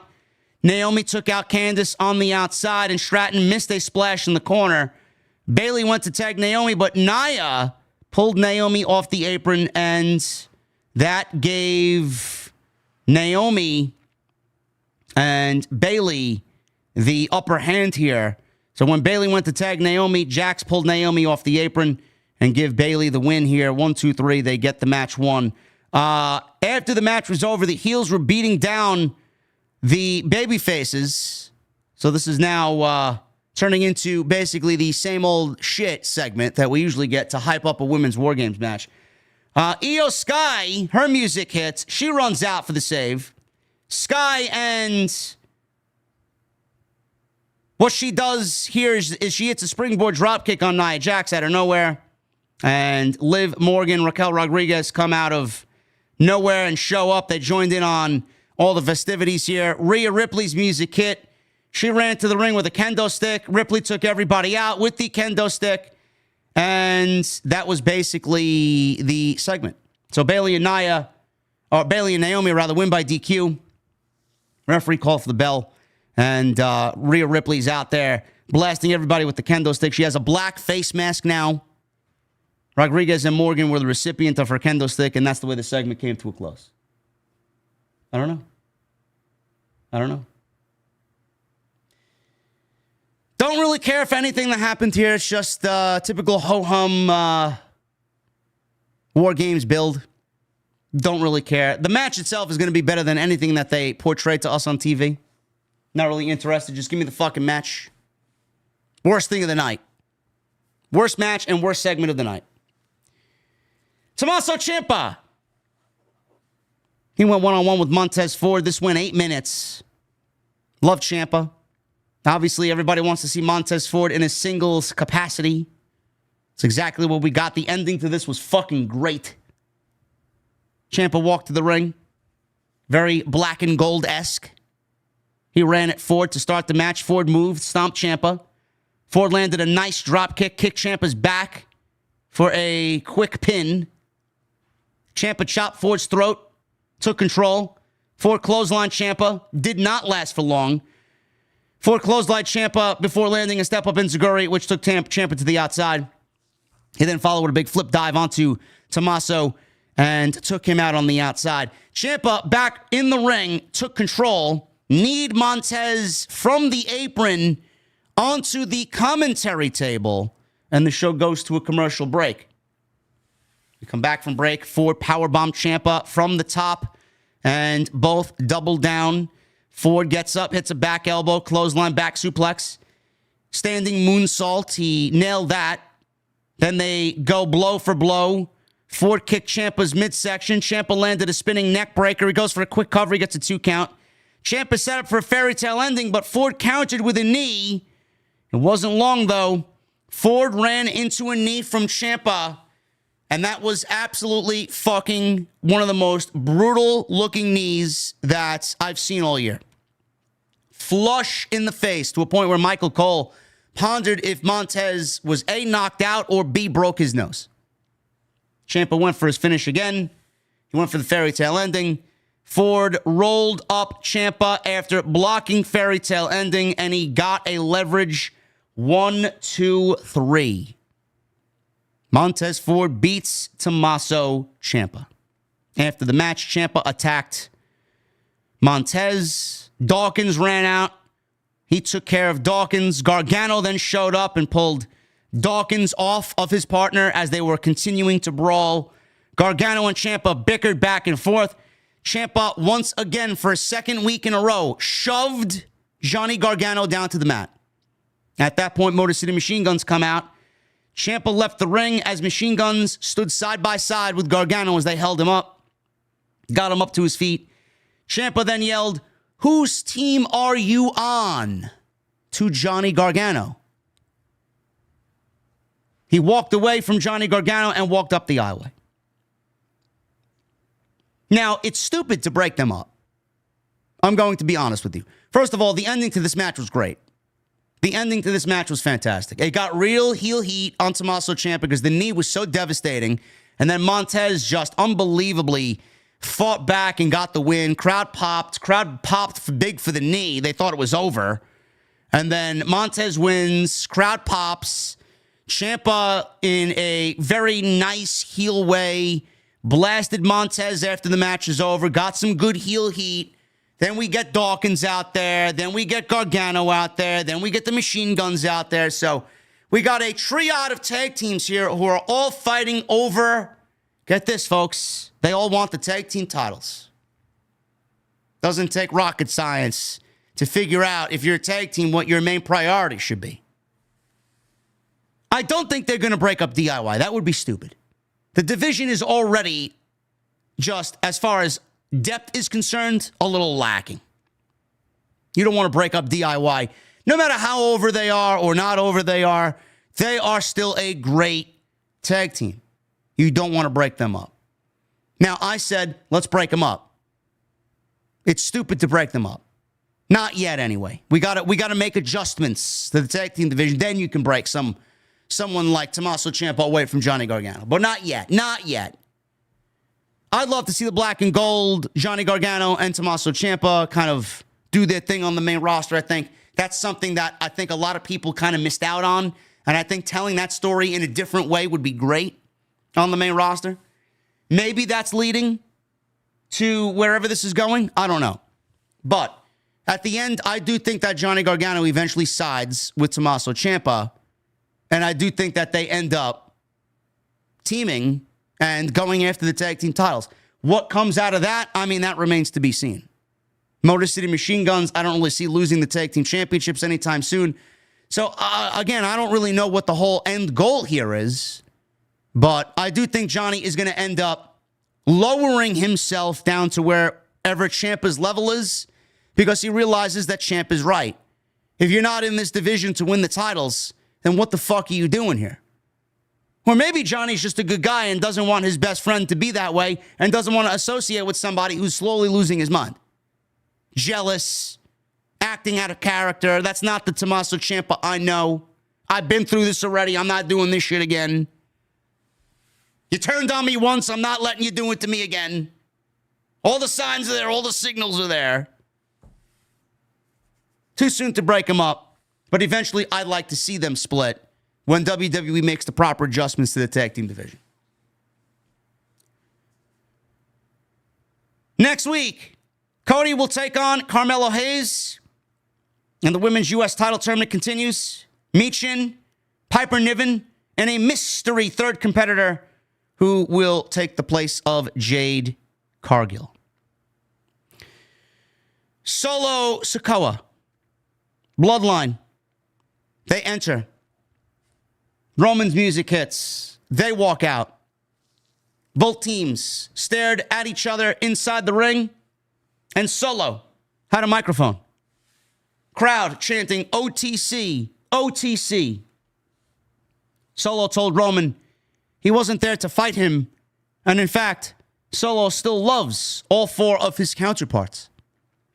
Solo says he wanted Roman Reigns to understand that if Roman and his team joined Solo's team, they could run the company for decades. Solo said Roman doesn't have a fifth man, a wise man, and no choice. So Roman should surrender and join his team, or Roman and his bloodline will die where they stand. Solo gave Roman the microphone. Crowd continued to chant OTC, OTC. Before Roman could speak, Paul Heyman's voice was heard blaring throughout Salt Lake City. Ladies and gentlemen. Crowd went crazy as Heyman walked to the ring. Heyman noted how he was put through a table, and perhaps his math was off, but he knew there was no way to do War Games 4 versus 5. The math isn't mathing up to this wise man. It didn't make sense to him. So Heyman says it won't be 4 on 5. It will be 5 on 5. He makes this motion, his hand motion to the entrance ramp. All of a sudden, CM Punk's music hit. Punk walked to the ring with a sense of purpose. He took his wrist tape off. All 10 men brawled in the ring. Everyone is brawling. Everyone's eventually down until we got Roman and CM Punk, the two left, standing inside the ring. Huge CM Punk chants. Punk and Roman shared a moment, and Heyman hopped up on the apron, and you saw Roman, CM Punk, and Paul Heyman on the apron with a shot of him just leaning over, looking at both of his guys, smiling. And the crowd on social media, all they could say is, this is cinema. This is awesome chants ringing out in Salt Lake City. Heyman grinned as Punk and Roman stared at each other. The rest of the bloodline hopped into the ring. Punk's music hit, and Punk pointed at Heyman, signaling that he was not there for Roman. He was not there for the bloodline. He was there for Paul Heyman. The show went off the air with Roman Reigns walking towards the hard camera. He did not even want to look at CM Punk. I love this. I love this. Not only for the fact that I literally talked about this on Monday, and then everything that we talked about is already happening on Friday. You know, I gave you guys very keyed in, very focused reasons why Seth Rollins would not have made any sense for the bloodline. I mentioned all that on Monday, literally at the top of that post show. I did not like Bronson Reed and Seth Rollins being a part of this bloodline. I thought that they were just shoehorning two guys in there who are currently feuding And they're going to play that out along with the Bloodline story inside War Games. It just felt so rushed. It felt so rushed. It felt lackadaisical. It felt like there was no direction. Sure, Rollins and Roman have history, but you're not going to do that. Not only would it have made him a hypocrite because he said he would never stand side by side with Roman Reigns, but it's just not in his character. Cody is the gullible fucking fool. He teamed with Roman. Seth doesn't want anything to do with Roman. Why would he fight alongside Cody to end Roman? And then all of a sudden team with him? That basically would have made everything about WrestleMania a waste of time. Like, we get that from Cody. That's his behavior. That's the type of guy he is. That's not the type of guy Seth Rollins is.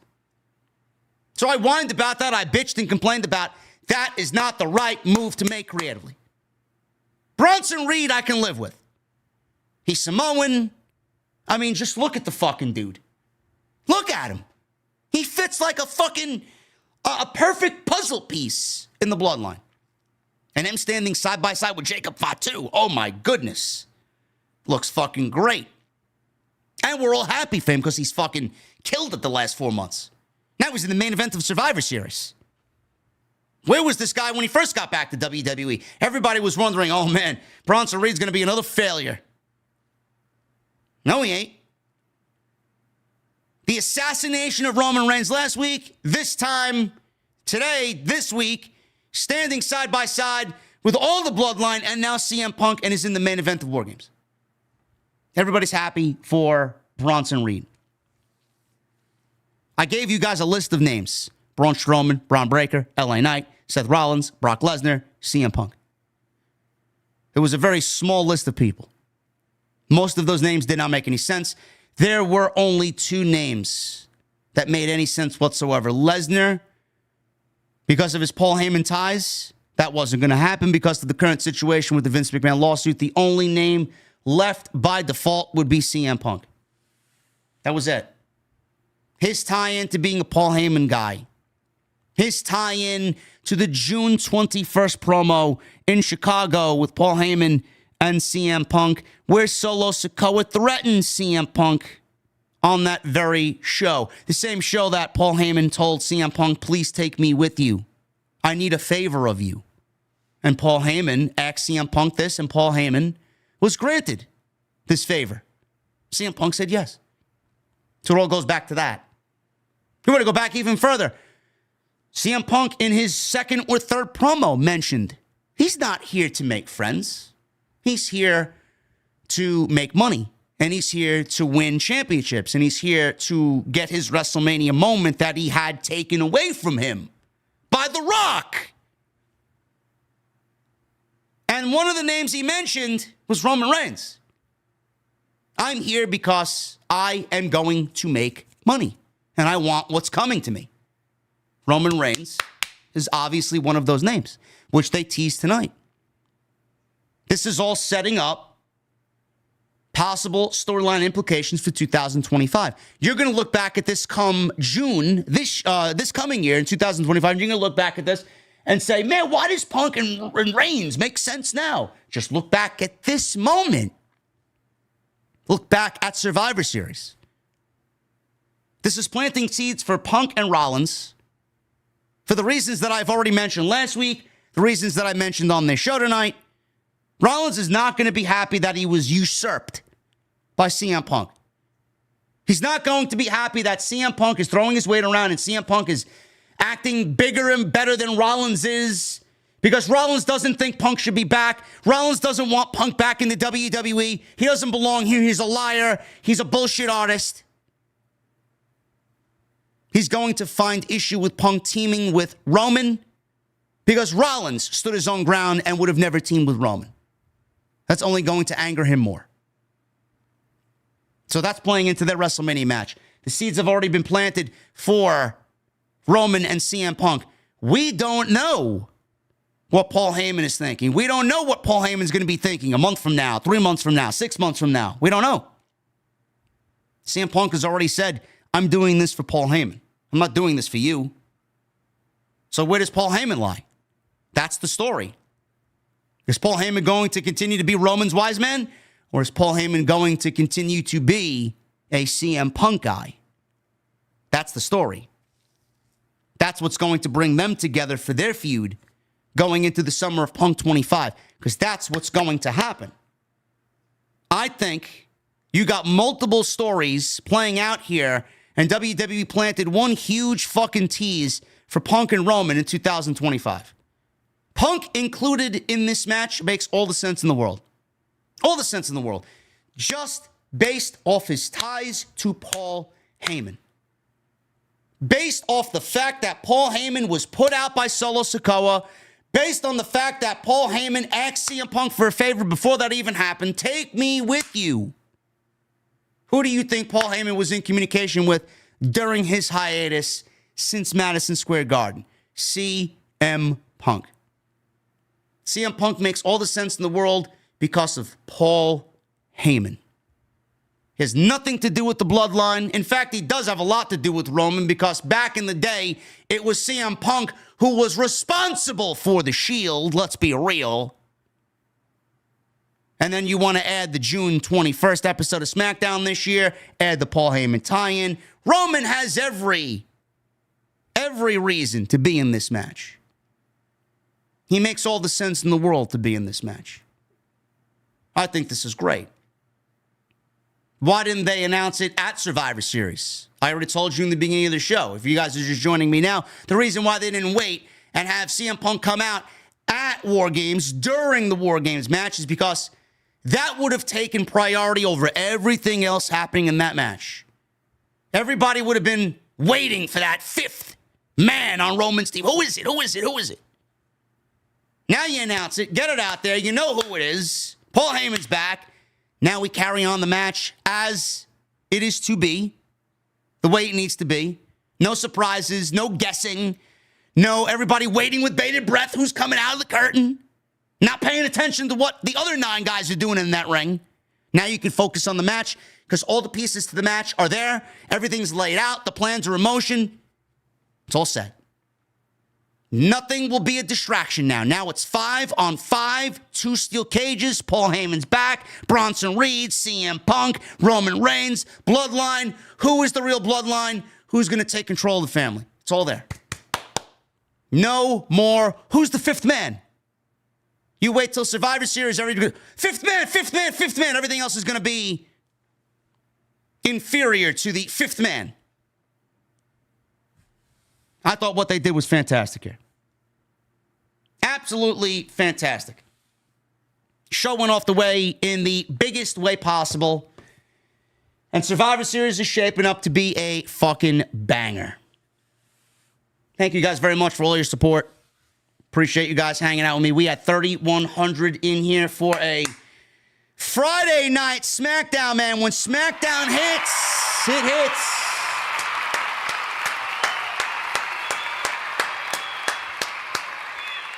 It hits. Thank you guys for all your support, man. Tonight we are sponsored by my great friends over at Turtle Beach. If you guys are looking for a headset this holiday season, look no further than Turtle Beach, man. I got my Turtle Beaches, and after this stream is over, I'm going to be hopping on some Black Ops 6, and I'm going to be playing some Call of Duty Black Ops 6, trying to grind through 3rd Prestige. And I'm going to do that and be successful at it with my new Turtle Beach Stealth 700s. Make sure you guys go to turtlebeach.com/scripts. Save this holiday season. Biggest sale of the year coming up on Black Friday. Make sure you guys go and get your new headset. And if you guys are going to ask for anything this holiday season, Santa Claus is going to bring you a brand new Stealth 700 Turtle Beach headset this holiday season. Once again, thank you to my sponsor of tonight's stream, Turtle Beach. Do you guys remember when you got your very first headset, especially on Christmas morning, man, opening that box and seeing that beautiful headset all wrapped up nice and pretty underneath the tree? So excited to unbox it and jump onto Call of Duty. I know I do, man. My life was changed forever when I got my very first gaming headset. I thought I was king of the world. I could hear everything around me different than what I was used to playing on. It was amazing. And that is what I'm experiencing right now in this particular gameplay that you're watching me play on Black Ops 6 on Skyline. I'm wearing the new Turtle Beach Gen 3 Stealth 700 headset, man. And let me tell you something. This thing is a monster. Whether it's for the gamer in your life or for you to relive those holiday gaming marathons this holiday season, Turtle Beach has the cheat code for the best gift of the year. And right now, it's their biggest sale of the year. Now through Cyber Monday, you can save on their most popular products. Just head to turtlebeach.com and tell them that we sent you. Don't wait. Head over to turtlebeach.com and grab your Gen 3 Stealth 700 headset and give the gift of Turtle Beach this holiday season and have that feeling on Christmas morning all over again. Now, as you guys see me navigate the mat, man, I'm a Call of Duty pro. I know what I'm doing. And I hear everything around me, man. This headset is beautiful. You feel it in your hands. It is quality, man. It's the one thing I personally look for in a headset, man. It's quality. And this is so well put together. I hear everything around me. You guys see that I am strategically playing the map, working my kill streaks. I know which direction the enemy's coming in. I know everything that's going on around me so I can plan my next attack with my shotgun, man. I love my trusty shotgun. And just a few of the extra perks that I like about the Turtle Beach headset. We all have that friend whose headset always seems to die right before you're going into a Destiny 2 raid, or you are playing Search and Destroy on Call of Duty, and it's right down to the wire. Turtle Beach's Stealth 700 headset has an insane, and I mean legitimately insane, 80-hour battery life with quick charge, so you rarely have to think about charging it. The Stealth 700 also is the industry's first ever cross-play dual wireless transmitter system. That means you can seamlessly switch between your consoles and PC with just a click of a button. And it gets even better. While even being connected to your console, the Stealth 700 can connect to your phone for music streaming or taking phone calls at the same time. Listen to your favorite songs while gaming. Listen to your favorite podcasts. This one while gaming. All done with the Stealth 700. And Turtle Beach just doesn't have amazing headsets. They have every gaming accessory you could ever want, and they're all high quality at prices that don't break the bank. From flight and racing simulators to controllers, keyboards, and mice, Turtle Beach is the ultimate gaming cheat code.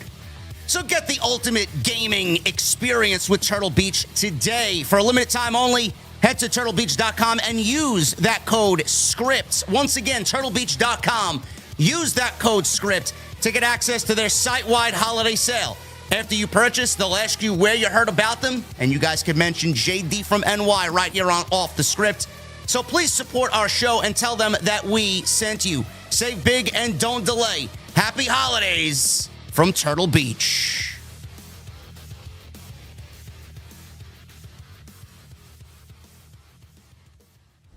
Thank you guys for sticking with me tonight, man, on Off the Script. We're going to get into your super chats in just a second. Please follow me on social media at JD from NY206, Twitter, Instagram, TikTok, and Cameo. Make sure you guys hit that subscribe button down below. Turn on the bell for notifications.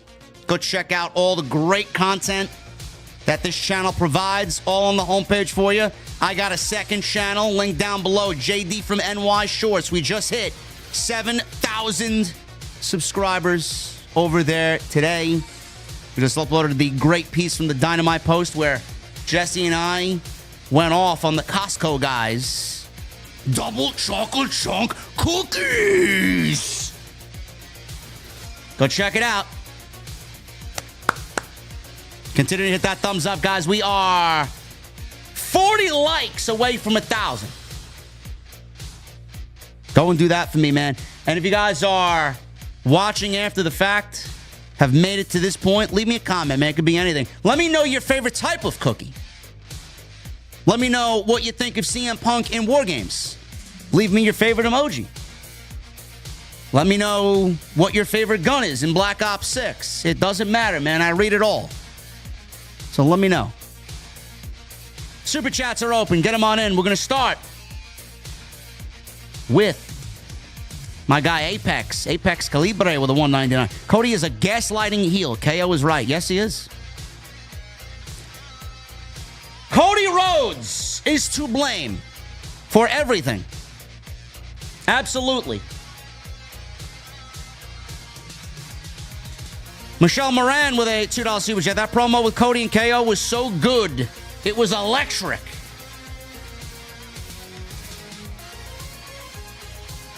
It was excellent TV.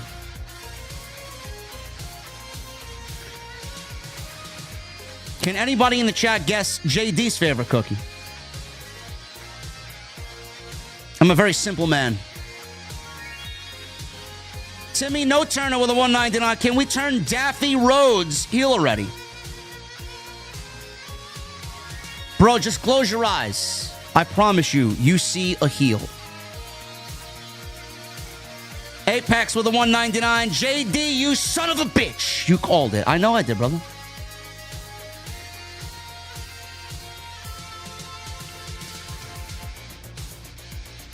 Just Stacy Green in the chat. Got it immediately. JD loves a good oatmeal raisin cookie, bro.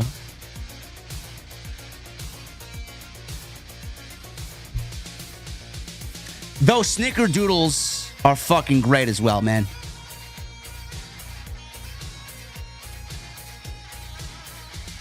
Apex, thank you, brother. He also says, does Paul Heyman and Punk turn on Roman for Rock? I don't know. Paul Heyman was wearing red, just like Solo was wearing red. I don't know if you guys picked up on that, but it could be a Easter egg for what is to come at Survivor Series. Does Paul Heyman turn on Roman for basically abandoning him after WrestleMania, leaving him with the fucking savages known as Bloodline 2.0? Indus Share with a $2 super chat. Never doubt, JD. Hashtag CM Punk. Hashtag right choice. You know it, brother. You know it, brother. Michelle Moran with a $2 super chat. Any chance Seth or Drew screw Team Roman somehow? No. Apex with a $1.99. Punk making Roman look really, really strong. Man, that feud is going to feed fucking families when it happens. Holy shit.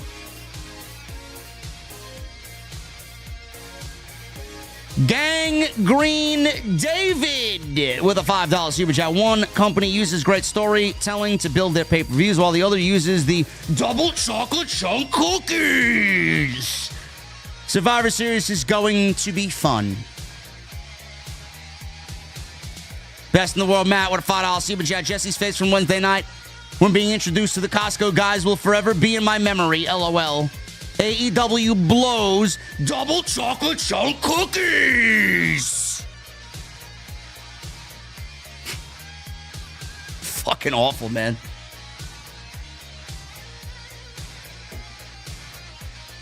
Cat Eyes with 3 months. Long-term booking at its finest. I'm excited.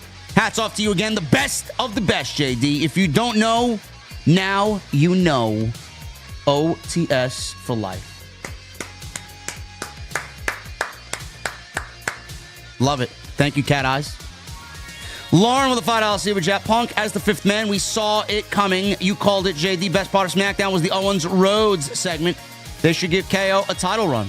Well, if you are Mr. Jason Solomon, the Solomon Monster, it is not off the table, according to him, to maybe give Kevin Owens a run with the title for at least a little bit. I don't think they do it.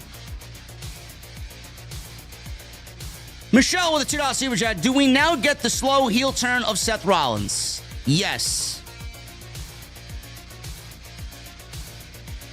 Said Suka with a $4.99. Long-term booking. This is how you book, TK. No one touches H as a booker. Nobody.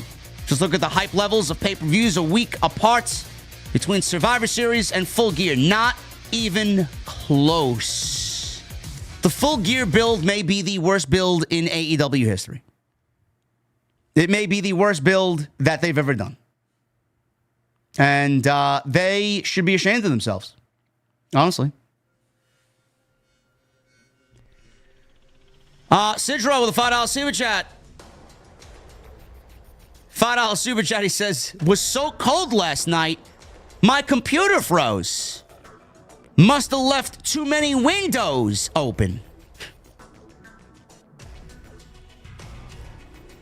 And found stir fry over the bed this morning. must have been sleepwalking again. Okay, we're off to a solid start, Sidra. We're off to a solid start. Cody Snyder with 31 months. Punk and Roman face-to-face with Heyman in between them on the apron. Let's go. Thank you, Cody. 31 months is a long time, brother. DX Tricksters with a 41 months. So they took Jade Cargill out to put Bayley in the women's War Games match, I guess. Good. Jade is still way too green for War Games. I think Jade's favorite color is fucking green. Hidden Network with 2 months. Ladies and gentlemen, Survivor Series is now a must-see PLE. Long-term booking. If you don't got it, you don't got shit. Paul Van Tassel, thank you for the recommitment, brother. Always love having Paul in the chat. All be booty bitches and bacon with big boobies with a $2 super chat. Every time I watch Raw and SmackDown, it makes me smile. You mean the big booty bitches and bacon with big booties doesn't make you smile?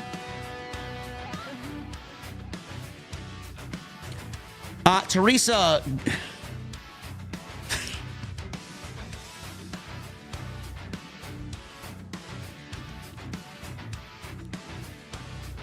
Teresa I don't know if this is a troll, man. I don't know if this is a troll. Teresa Gas Dick. I don't know if that's a troll, man. 3 months. Not gonna lie, I got goosebumps when I heard, ladies and gentlemen, I'm ready for War Games. OTS for life. Thank you, Teresa. Thank you, Teresa.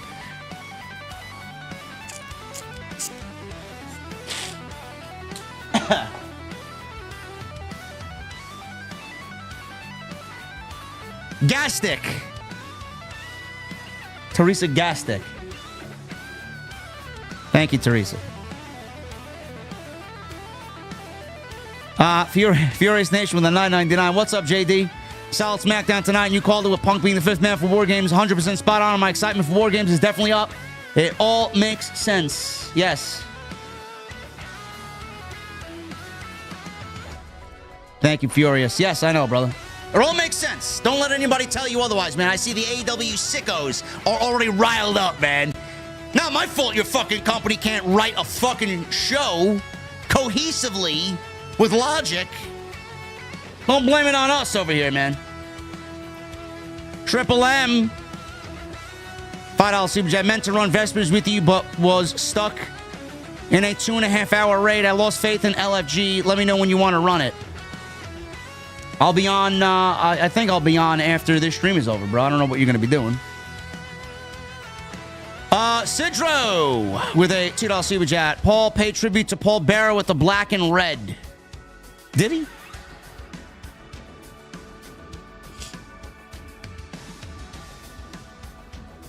Royalty with a 14 months.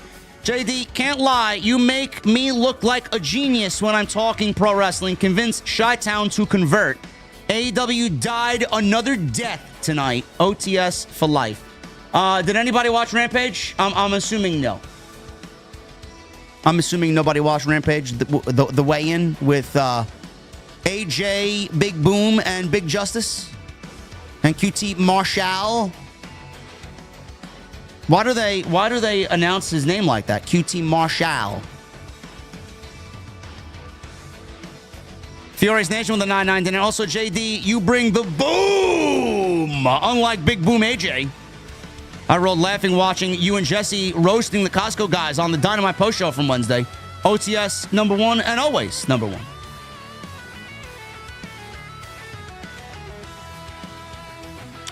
Ah. Is there any significance today to Paul Bearer? Anniversary of his death or a birthday or something? No? It's also very mobster-esque. And you know Paul Heyman's a New Yorker, you know? He's that Jewish New Yorker.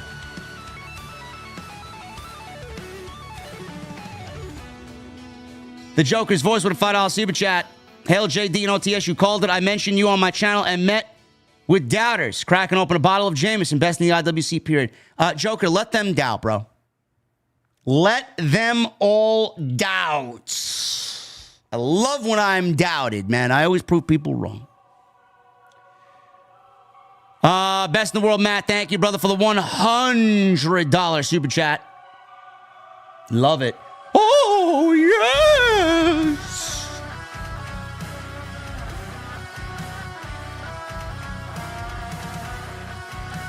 Triple M, I'll be on Destiny after the stream is over, bro. Bid Moon with a $9.99. CM Punk and the Tribal Chief and JD are goats. Thank you, brother. Vinny with a $4.99. At least this makes more sense because there's no bad blood between Punk and Roman. It's all still too rushed, though. It is. It is. This makes more sense than they could have ever booked.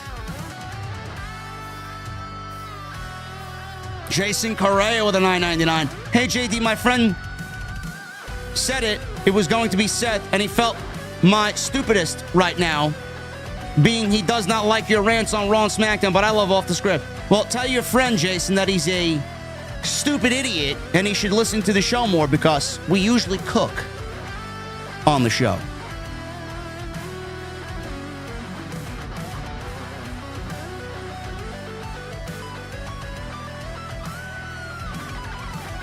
So what?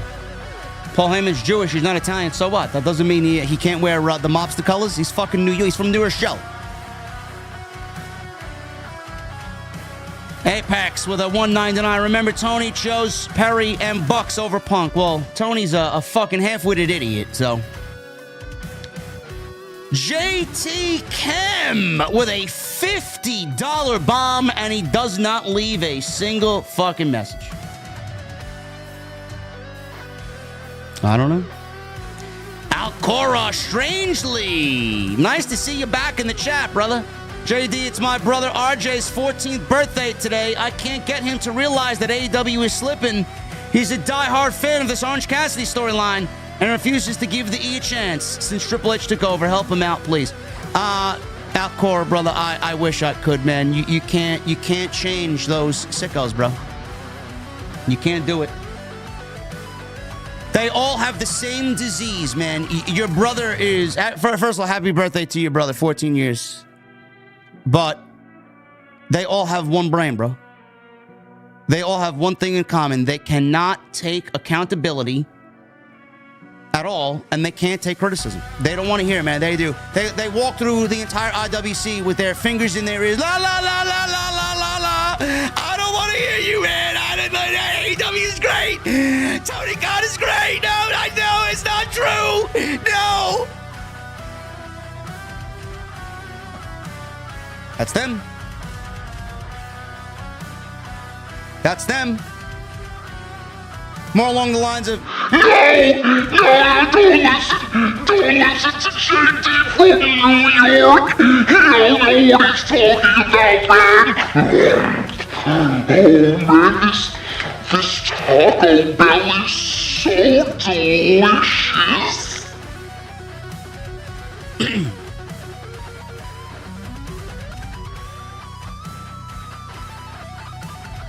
I wish I could help, bro. I wish I could help. Andrew with a $5 super chat. It's my 25th birthday tomorrow. What better way to celebrate than watch the #1 podcaster in the IWC, OTS for life. Andrew, by my clock, it's 12:45 Eastern. Happy fucking birthday, bro. Lauren with a $2 super chat. No one returning after War Games. Hoping. Yeah, you'll see him at Saturday night's main event. Johnny Boy Vaccaro with a $20 super chat. TNT nailed it. I'm glad Heyman and CM Punk came out tonight. We can get a reason why Heyman was unreachable and why Punk is his choice. Punk showing up like Orton last year would have been lame, bro. AEW, take notes on storytelling. They don't know what the definition is of storytelling, bro. They don't tell stories. They tell matches.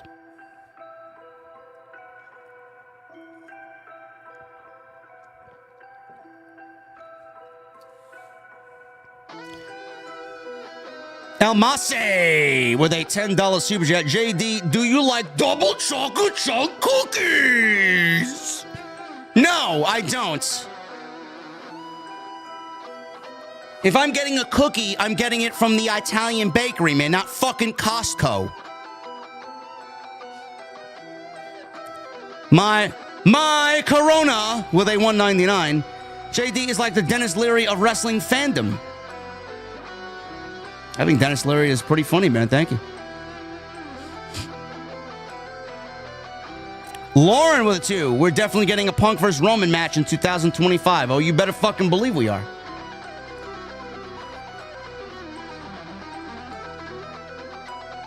James with the 34 months. What's up, man? 2 more months until I get my strap. Much love to my OTS fam. JD, keep on kicking ass. Just like only you can do. I always do, brother. I always do, man.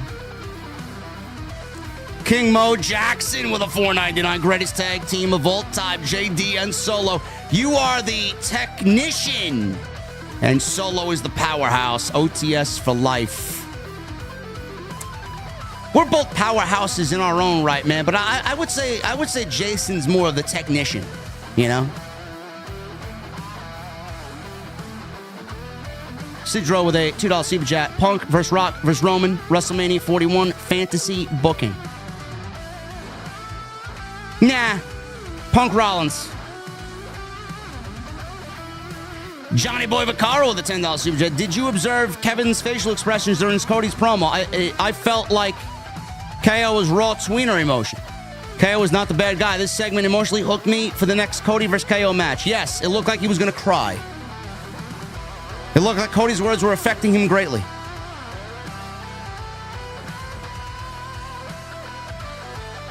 Timmy No Turner with a $4.99. Tyson convicted sexual assault. Trump convicted sexual assault. Dana White, woman hitter. Doubt TKO and Netflix care about Brock. Texts, bro. You tell me what's worse.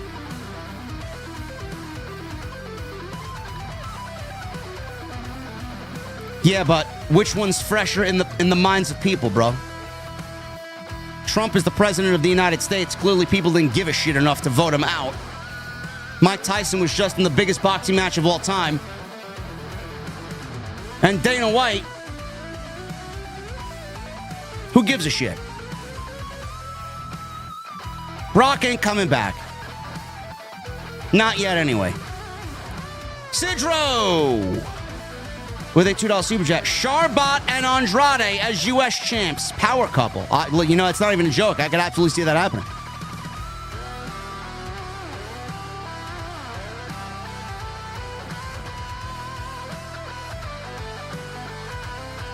King Mo Jackson with a $4.99. This week's TNT was hilarious. It was like open mic night in the Super Chats. It's my favorite show. There's never a dull moment on this show. OTS for life. Thank you, King Mo. I think you guys like Jason as the co-host, huh? I seemingly made a very good choice with wanting Solomonster as the co-host on Tuesday nights.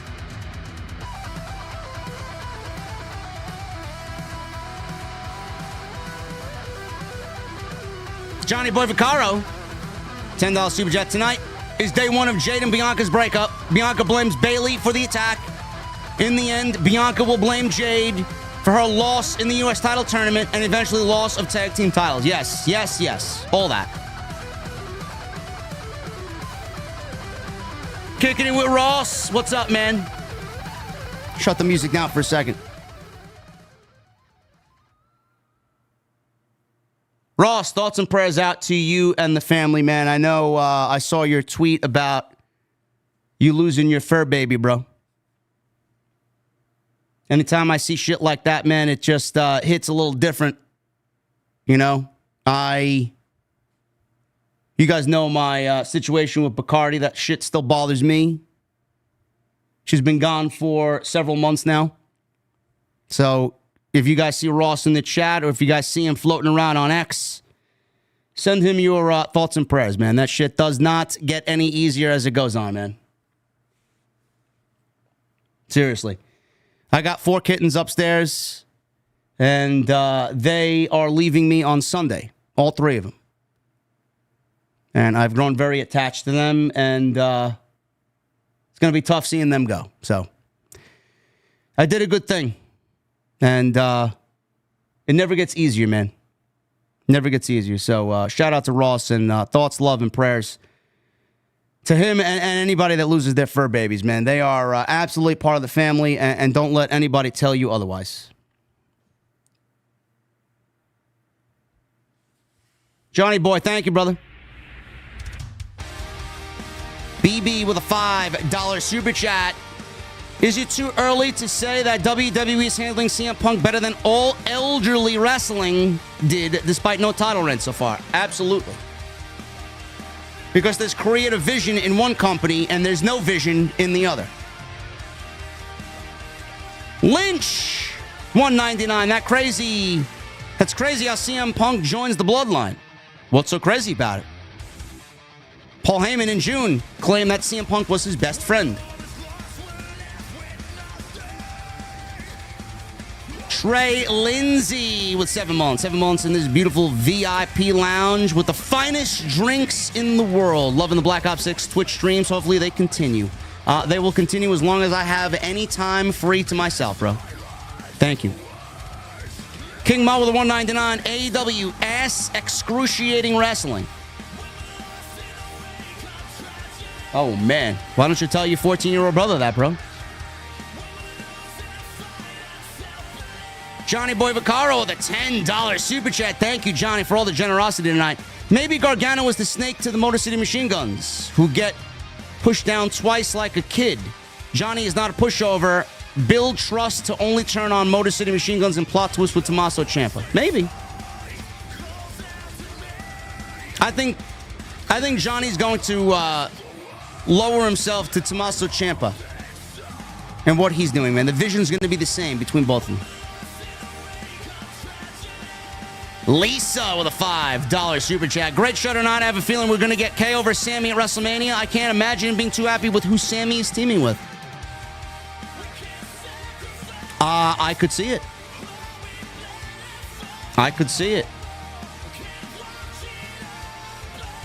One of these weeks, I'll be giving my WrestleMania early card predictions, man. Johnny Clockwork with a $4.99. I've been a Cody fan since he turned on Bob Holly, but KO is right, justified in this. Also, Chelsea versus Michin in the final. Chelsea wins, calling it. John, I could absolutely see that happening. I could absolutely see that happening, bro.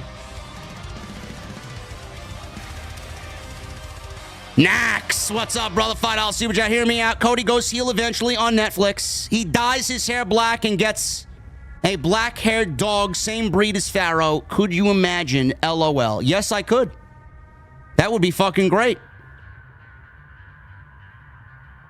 Andrew Cool with a $1.99. At the end of SmackDown, Paul Heyman winked at Jimmy Uso.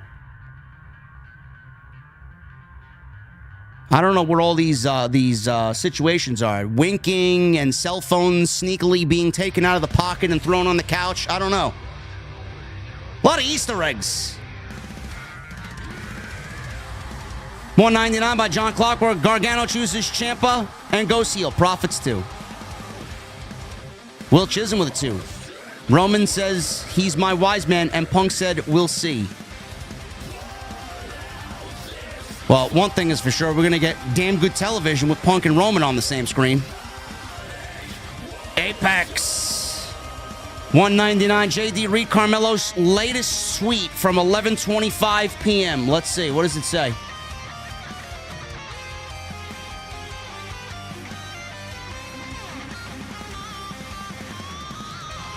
Ran into CM Punk. Just gave me the best advice to never lose a backstage fight again.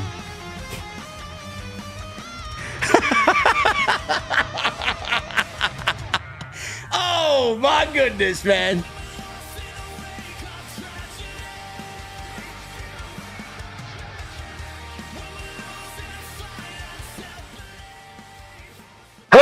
Carmelo Hayes say that, man?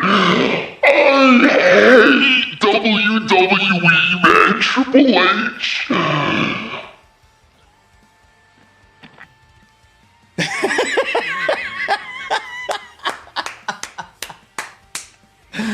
Oh, man.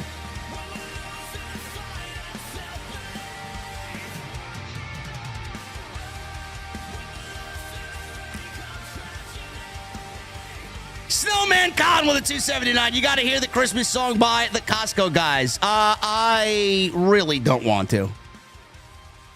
I really don't want to. Rome Collector with a 5. The show cut before the OG Bloodline raised the ones and CM Punk did the go to sleep gesture. I'm not surprised.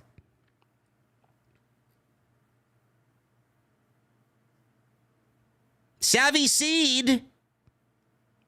26 months. JDTK just announced a 4-way for Full Gear. Beast Mortos. Dante Martin. Commander, and Buddy Matthews with absolutely nothing on the line. Honestly, just laughing my fucking ass off. Is that official? Is that really official for Full Gear? Please tell me that's a troll.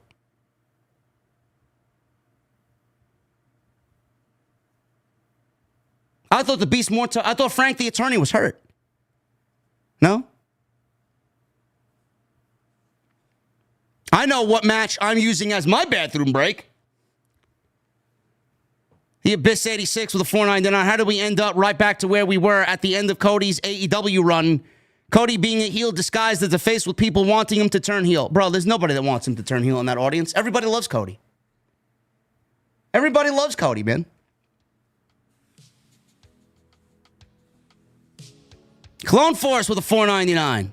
Fans won't boot Cody because Cody is basically 2008 HBK when he lied to Jericho, and the fans still cheered HBK knowing he was the liar and booed Jericho.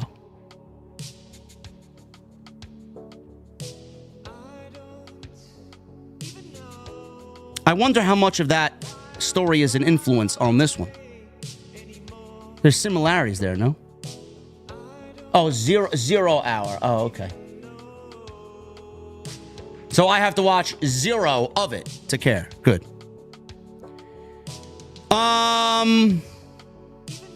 Well, I have to watch some of the pre-show because I have to. I have to watch Double Chocolate Chunk Cookies. Lazy Girl 2016 with a 16.99. Hi, JD. From New Zealand. Sorry, man. Have to use my daughter's YouTube. Tech not my thing, brother, but have to find a way to watch you, dude. Great stuff. The comparisons between this and AEW. Holy shit. Bro, the fact that you are using your daughter's YouTube to donate to the show tonight, man, you get comment of the night. Comment of the night. Justin Toner with a $5 super chat. Nailed it with the Punk as the fifth man. Opinion. Jade out. Will Bayley take her place? That won't sit well with Bianca. Keep up the good work. Potentially. Potentially, yes. Mr. Noob. Where's Demeter Bullion been? I missed that guy. I don't know. Where is Demeter Bullion? Maybe we should put Demeter Bullion on the back of a milk carton, bro. Wait a minute. Is Mina on the pre-show? They're doing Mina and Mariah May celebration on the pre-show. Boy, man, does AEW hate women's wrestling. Kal-El with a 5. It's almost you were writing for Paul Levesque. I just watched it and was awesome. Mustangs rule. Listen, bro, I won't be surprised if somebody from WWE watches this podcast. Clone Force with a 499. I hope Sammy doesn't turn heel on OG Bloodline because that would be awful knowing Sammy just turned face last year in 2023. He's better as a face. And will it happen, JD? No. No. Sammy's not turning heel. The Abyss, $4.99. I personally booked Jakara and Lash as Jade's new baddies, but them in a heel group with Bianca would be so refreshing. Who backs up Jade, though? I don't really care. It's all leading to Bianca versus Jade at WrestleMania. One-on-one. Oh, Tony is absolutely watching. Tony's got like 12 burners. He's watching and tweeting from one of them. Though after he tweeted me last time and he was made to look like a fucking idiot, my audience and my retention on Wednesday nights has only maximized by at least 1,200 viewers. Because everybody knows I'm right. So L for TK. He knows what it's like to take an L.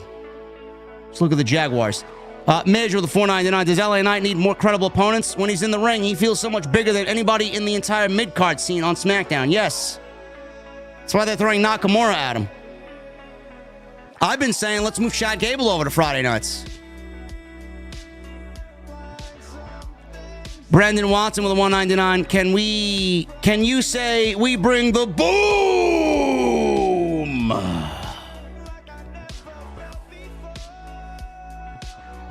John Clockwork with a $1.99. Your crystal ball cost me a pop for Punk.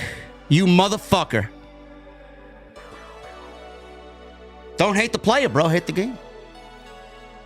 I'm only here to do a job like Kevin Owens. I'm here to do my job. Mr. Noob with a $2 super chat. We need a Rampage Romper Room review from Jesse. No. Now, Collision Corner's enough. Rampage is going to be canceled in about 5 weeks.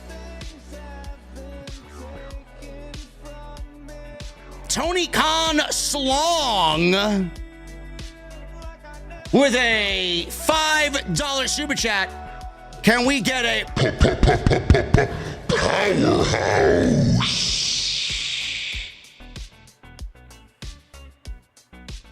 Major with a $1.99. Can you see Tyson and Cena versus the Paul brothers at WrestleMania? No. I could see Cena with Tyson in his corner against Logan Paul with Jake Paul in his corner.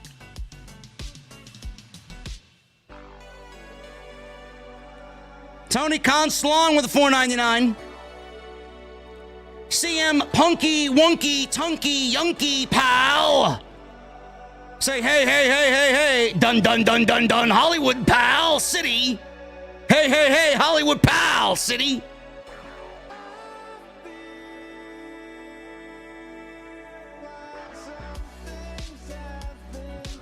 Tony Khan Slong with a $1.99. Prayers to you both.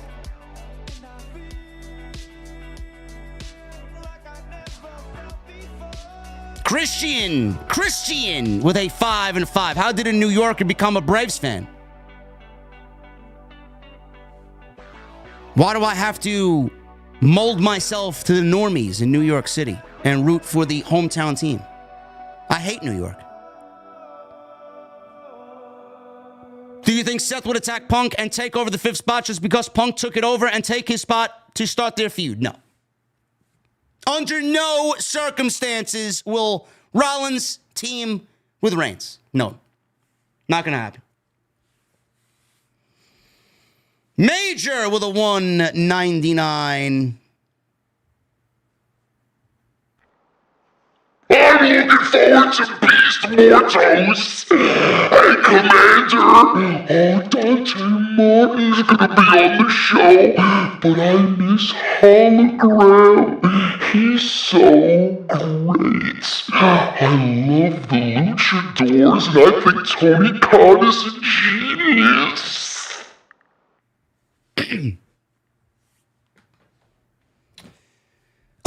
Lauren with a $2 super chat. Do you think Bianca attacked Jade before her match? Maybe. I don't know. What's the reason, though? What's the reason? I don't know if that's the case or not, but it would certainly be a revelation. It's one of my predictions.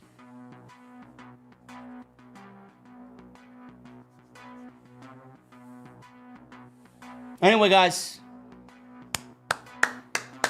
Great stream tonight, ladies and gentlemen. You come here for the truth, you come here for the honesty, you come here for the entertainment, man. Who else is doing what we're doing? Nobody. We got the looks, we got the sounds, we got the music, we got the dark horse. We got the venue. Love it. You guys killed it tonight, man. Thank you very much for all your support. Lazy Girl 2016 with a 349. Do we know if KO has resigned? He wouldn't go? No. Now, Kevin Owens ain't going nowhere, man. Give me a break. And no bueno crew with a 499. Solo's mic work has gotten better. Dope segment. Yeah, because Solo is a little bit more animated. He's kind of let loose a little bit instead of being like this. I can't say anything. I need to look tough. He's acting like a sarcastic prick. Good. Kal-El with 33 months. I'm not a sore loser, but I hate that my Steelers lost to the Browns. That one just hurts. Mustangs rule. Good night, people. Kal-El, I'm sorry, bro. If I cared at all about football, I'd grieve with you, bro. I just... Not my thing, man. Anyway, guys, thank you very much for all your support. Appreciate you guys for kicking ass tonight. Oh, but JD's, he's on the decline, man. Yeah, JD from New York, man, his numbers are going down. He can't survive with AEW. Oh, man, his numbers, they ain't looking too good. But this triple cheeseburger's looking mighty delicious.